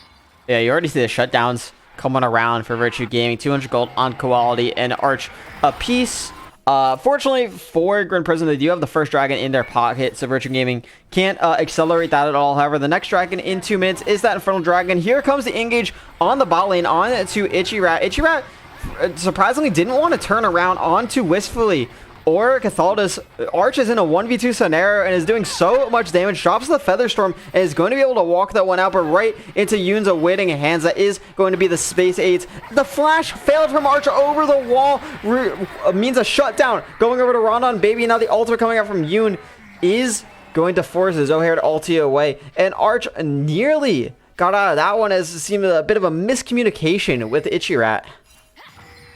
Yeah, I thought Ichirat was going to look for a re-engage there, and it just didn't come across. So he was, I thought he was going to turn back onto this bot lane of GRIN Prism, and as it turned out, he just kind of fought the Xin Zhao, trying to keep him away from Arch, as Arch was trying to get a 1v2 scenario out.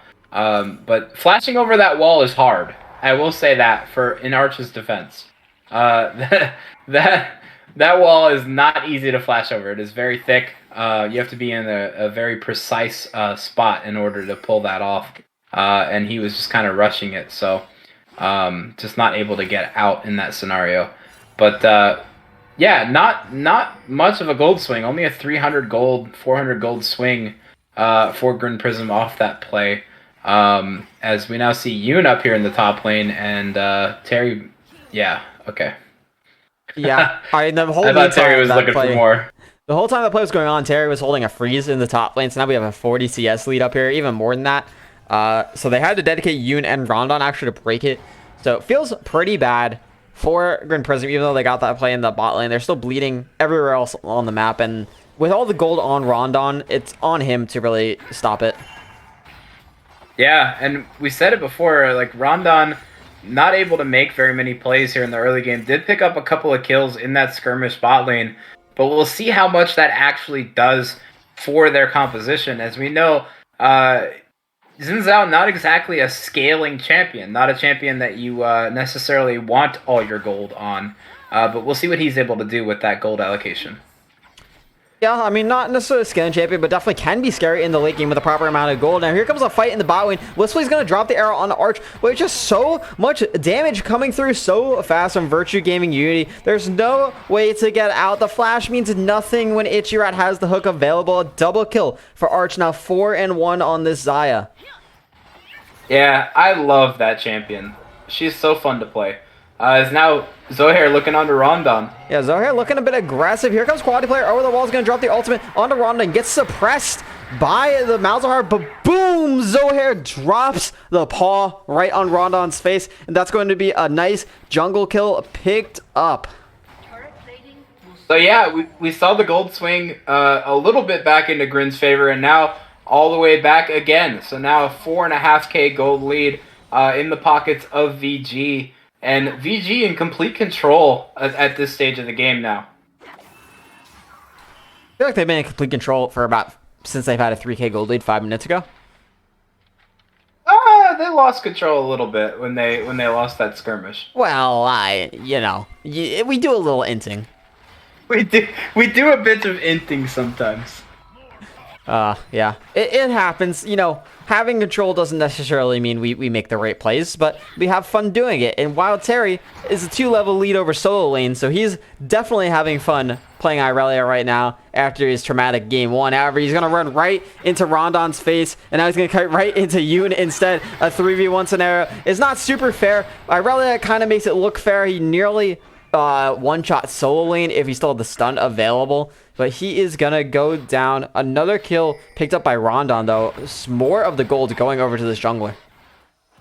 Yeah, and it's like I said before, it's not exactly the ideal gold allocation. You touched on it a little bit in that Xin Zhao in the right hands can be very scary as the game progresses, but in this composition, I'm not so sure. You have a lot of champions that are able to just kite him out and get away. So it's really hard for him to navigate late game team fights into the composition that VG has here. But this might be the top tower going down to solo lane. Yeah, it's actually a big gold swing for GRIN Prism because objective bounties were up. They got the Herald and they got the top lane tower, and that's first turret.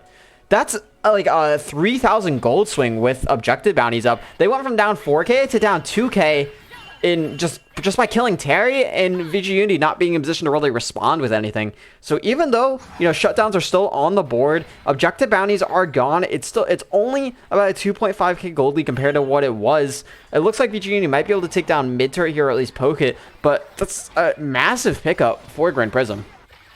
Yeah, definitely. And I think that's what GRIN Prism has to do. They have to look to pick players off with Ashe, with this Malzahar, and try and make some plays to get gold back in the pockets of these carries. And Solo Lane did pocket a lot of gold out of that exchange. Got the solo tower gold, and now Terry again, caught out. looking to proxy the wave with really none of his teammates up there with him. Just letting you walk up there for free, get more gold. That kill went over to Solo Lane. This time, VG Unity trades mid tower. So in the end, not a bad trade. I'd say most teams would take mid tower for that trade. But still, Terry getting a little aggressive with his lead, feeling himself maybe a little bit too much. Yeah, definitely. He now sitting at 1 and 3. I'm not sure how much gold he's ahead, if he's ahead at all anymore into this gangplank. Yeah, he's still up about 400 gold, but definitely was up at least 1,000 2 minutes ago. So that gold going into the pocket of this gangplank, and now gangplank hit level 11, does have ignite available, and we have dragon spawning in less than a minute. So we'll definitely, more than likely, see a fight around this. Yeah, I mean, quick QSS watch for that. Malzahar, quality player, has picked up a QSS. It has some decent usage here because you could also use it on the Ash Arrow. So now quality player has a lot of kill potential on the backline overall. And I think it's a very, very valuable pickup just because of that Ash in the team comp as well. So look for quality player to maybe pop off next fight. He is still pressuring this bot lane super hard, and I feel like if he gets the right scenario, he could probably just 2v1 with no exhaust available for the bot lane of GRIN Prism. But again, Wild Terry just up here in a 2v1 scenario, getting caught out by Yoon, looking forward, gets the Vanguard's edge, but gets killed by the barrel. Now quality player TPing in, looking for the play onto Solo Lane, gets a lot of damage off, but he gets silenced by Yoon, and that's going to be quality player now going down, as well as shutdown going over to GRIN Prism, and disaster strikes for Virtue Gaming Unity. Yeah, I'm so curious as to why Terry's pushing up so far with his team and here all comes the bot play. side. Dragon Arrow comes out and it lands on Arch. That's who you want it on. He's going to flash away, but Wistfully is there. Gets a shutdown, and all of VG Unity goes down. They decided to do Dragon when GRIN Prism had the TP into the fight, and GRIN Prism is going to absolutely wipe VG Unity and turn the game on its head. Yeah, their first gold lead now. They're now up in kills. They're up in gold, and my oh my, how the tables have turned. And this is a very reminiscent of what happened in game 1, where we had people getting a bit overzealous with their leads and, you know, throwing the leads that they had.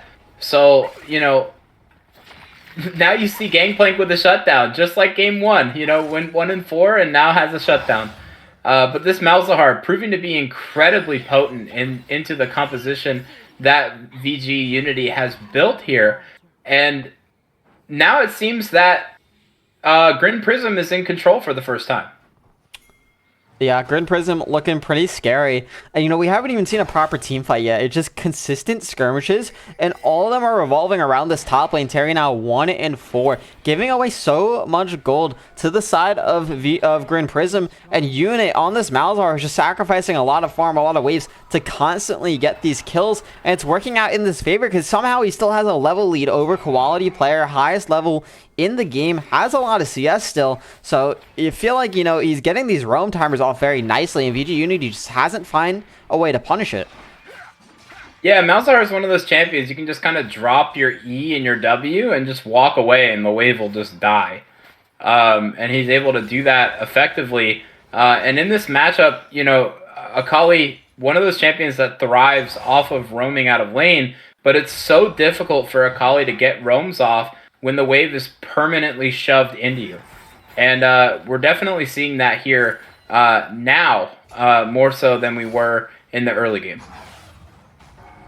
Yeah, I mean, item check right now. Both teams still building towards their second item. Unit on that Malzahar does have that Rylai's completed with 10 stacks on his Dark Seal, so he is packing quite the punch.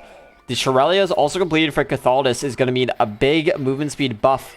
Oh, Arch. Yeah, oh, he got it. Okay, he got it. No big deal. Arch stacking up his Mana Mune, trying to get the Mirror Mana. Gonna have that soon. And it's gonna be the Hextech Soul this game, so it's a high-value soul for both teams. 2 dragons are already in the favor of VG Unity. Flash forward from Ichirat, looking for Wistfully. He's gonna force the flash out. A nice sidestep on to the arrow means he doesn't get stunned up. We definitely take those. Flash for flash trade on the support to the AD carry. Bot lane getting pushed in by solo lane. GRIN Prism has to find a way to answer this pressure. Yeah, they definitely do. And solo lane... Where is solo lane? Oh, he's top. He's in the top lane, doing top lane things. He's doing top lane things. So we have Aurelia trying to get pressure here in the bot lane, but just nobody on the map means he has to back. And now solo lane resetting as well. Baron is now available. Dragon spawning in a little under 2 minutes.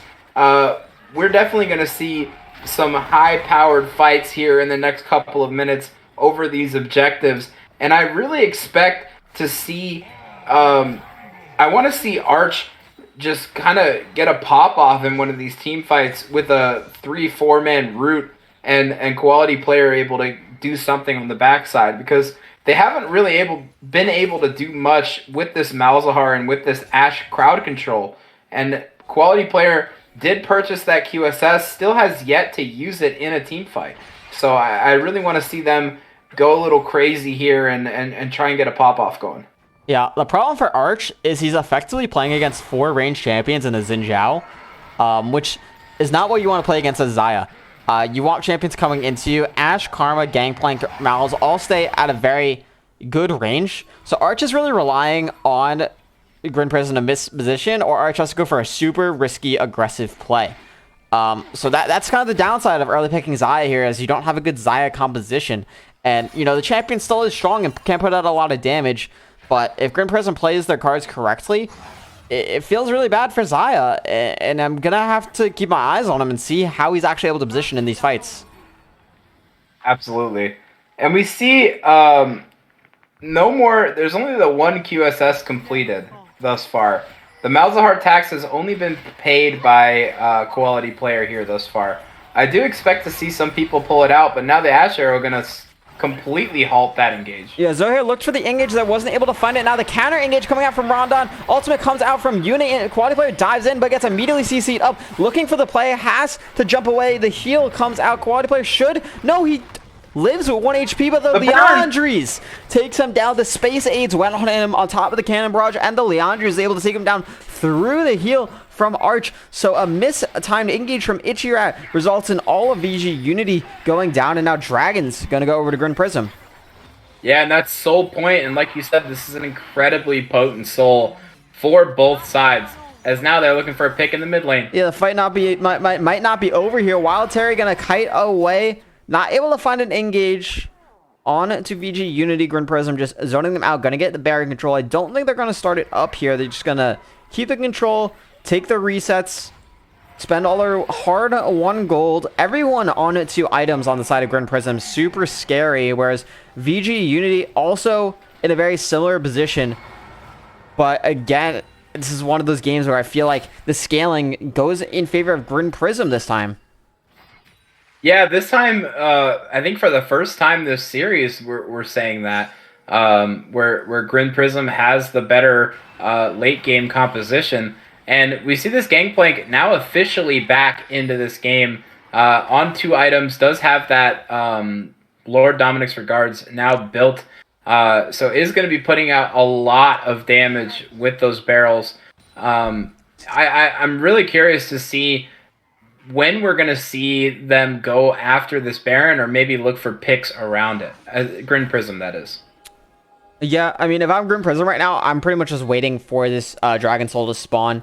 You feel like you're stronger than VG Unity by a lot, and it's on VG Unity to force the fight too, right? Because they have absolutely no poke, whereas you have Gangplank, Ashe, and Karma. So Right. VG Unity is just in an awful situation, being behind and also having to be the aggressor. Fight coming out top window. Solo Lane misses barrel. Now Vanguard's Edge coming out on Rondon Baby. Here comes Zohair, is able to take down Rondon Baby down to 1 HP, but no, did not finish him, and the rest of GRIN Prism has arrived, wistfully mowing everyone down. 2 items on the Ashe. Now Arch and Ichirat on the backside gets slowed down by the cannon barrage, looking for the play. Ichirat sacrificing his life for his AD carry, but his AD carry is literally just dying to Malzahar. So much damage over time, there's nothing he could do about it, and it's a clean ace. Well, almost a clean ace. Granted, Baby did go down, but a 5-for-1 in the favor of GRIN Prism. Yeah, and GRIN Prism got the fight they wanted there. I mean, you're really looking to pick out Wild Terry there. The TP came through from Quality Player. They thought that they had numbers. They thought that they had the fight in hand. And all of a sudden, GRIN Prism comes out of the woodworks and, you know, they killed 2 members and the rest of the team just left scrambling, trying to figure out where the team went. So GRIN Prism able to capitalize on the mistakes by Wild Terry and Quality Player and the overstep. And now we see about a 6K gold lead. This is the biggest gold lead of the game thus far for either side. And yeah, it's looking good for GRIN Prism right now. Yep, definitely a fan of GRIN Prism's overall 5v5 composition relative to VG Unity's, where, you know, VG Unity again has to dive into a Malzahar Ashe gangplank. That feels so bad, especially being on the back foot.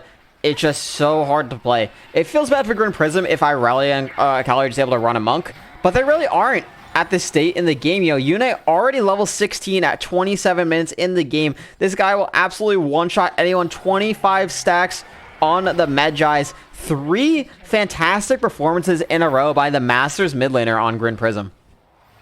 Yeah, and we touched on it before. Yoon is the highest ranked player on this team. And we're seeing flashing forward, gonna get the depth charge onto Whistler, but he immediately flashes away. It looks like VG Unity might be able to find a good fight here. Wild Terry going sicko mode onto the backline, but Whistler is able to survive. There goes Zohair, is able to stun up and take down Whistler. Arch is still alive here. Zohair is not able to survive anymore. Now solo lane on the flank on Arch, flashes forward, takes down Yoon with a nice feather storm into the pullback, but solo lane and Rondon are still alive, still nearly full HP. Solo lane level 16 so strong here, and Arch can only do so much as the last surviving member for VG Unity. However, he will make sure that the game does not end with that fight. Yeah, now we're going to see a Dragon Soul probably going over to GRIN Prism once they lock down these towers. They're not going to look for the second inhibitor. Rondon may be actually looking for it. Rondon wants it. Solo lane doesn't.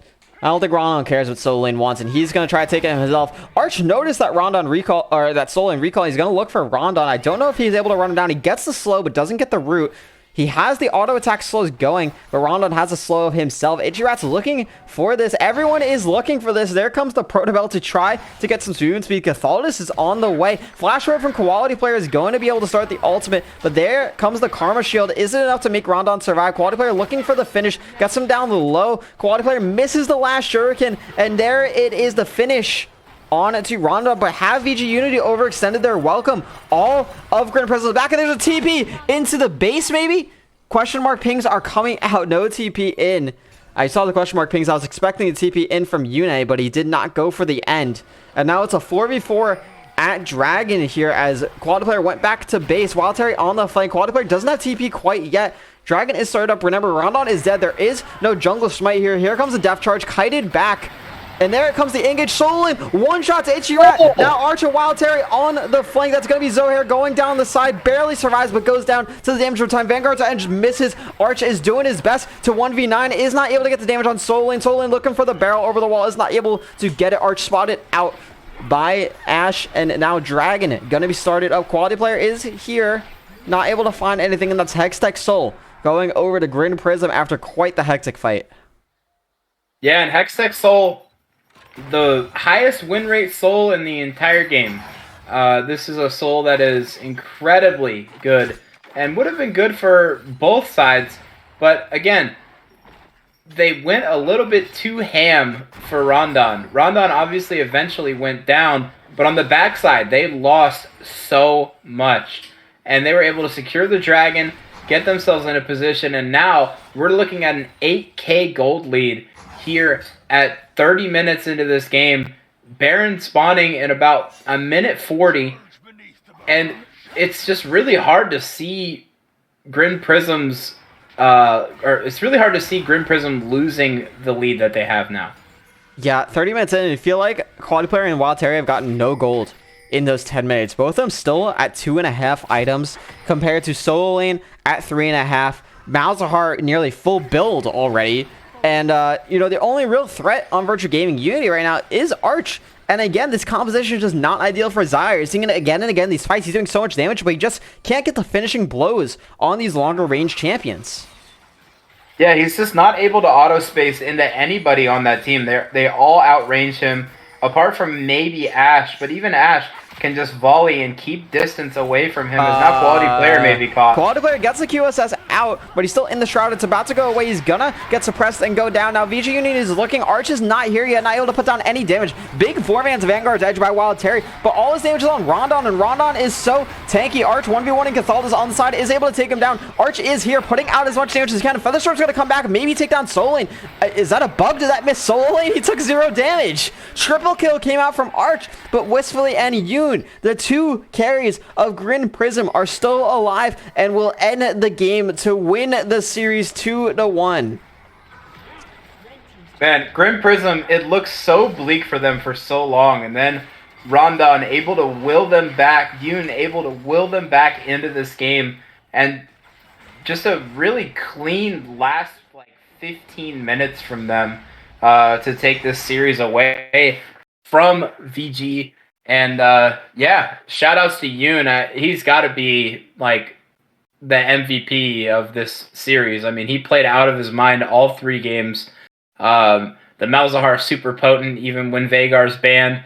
He was able to do so much in every single game. Arch tried his damnedest to carry this game, but just could not deal with the range that was drafted against him. And yeah, just GG's all around to everybody. Yeah, I 100% agree that Yoon is the MVP for that series. Super well played by GRIN Prism to come back in that series after rough games. And, you know, all 3 games, the one game they won, the first game they lost, you know, they were up a lot. The second game they won, they were down a lot. And even in the third game, they were down a lot. So all 3 games, you could say, were not GRIN Prism favored. Or rather, the games that they were favored, they lost. And the games they weren't favored, they won. So well played to them getting out of these adverse situations. You know, rough series for VG Unity. They came in strong and they weren't able to finish it off, but they will have a second chance next week. Opponent to be determined, of course, but it will theoretically be against a weaker opponent in the standings. It will be against the loser of another series. So they will have another chance to get into playoffs, but congratulations to GRIN Prism for making playoffs in Aegis Defenders League. An awesome accomplishment, and I'm curious to see how they do in playoffs. Yeah, I think this team is definitely a team that's a force to be reckoned with. VG Unity is not a bad team by any means, and this series was definitely well played by both sides. GRIN Prism, on paper, they only took 1 game or 1 series to 3 games prior to this series. So it's going to be really interesting to see how the playoffs play out for them. But they obviously have the players to do it. I'm excited to see what kind of run they can make. Yeah, well, once again, congratulations to GRIN Prism. That is all we have for the stream tonight. Unfortunately, no interview with no win. That's always a fun part, but you guys got to win to get an interview. However, we had a great time. Inferno, is there anyone, anything, anywhere you want to shout out before we call it? Yeah, I gotta shout out my team, VG Grit. We're going into playoffs next week.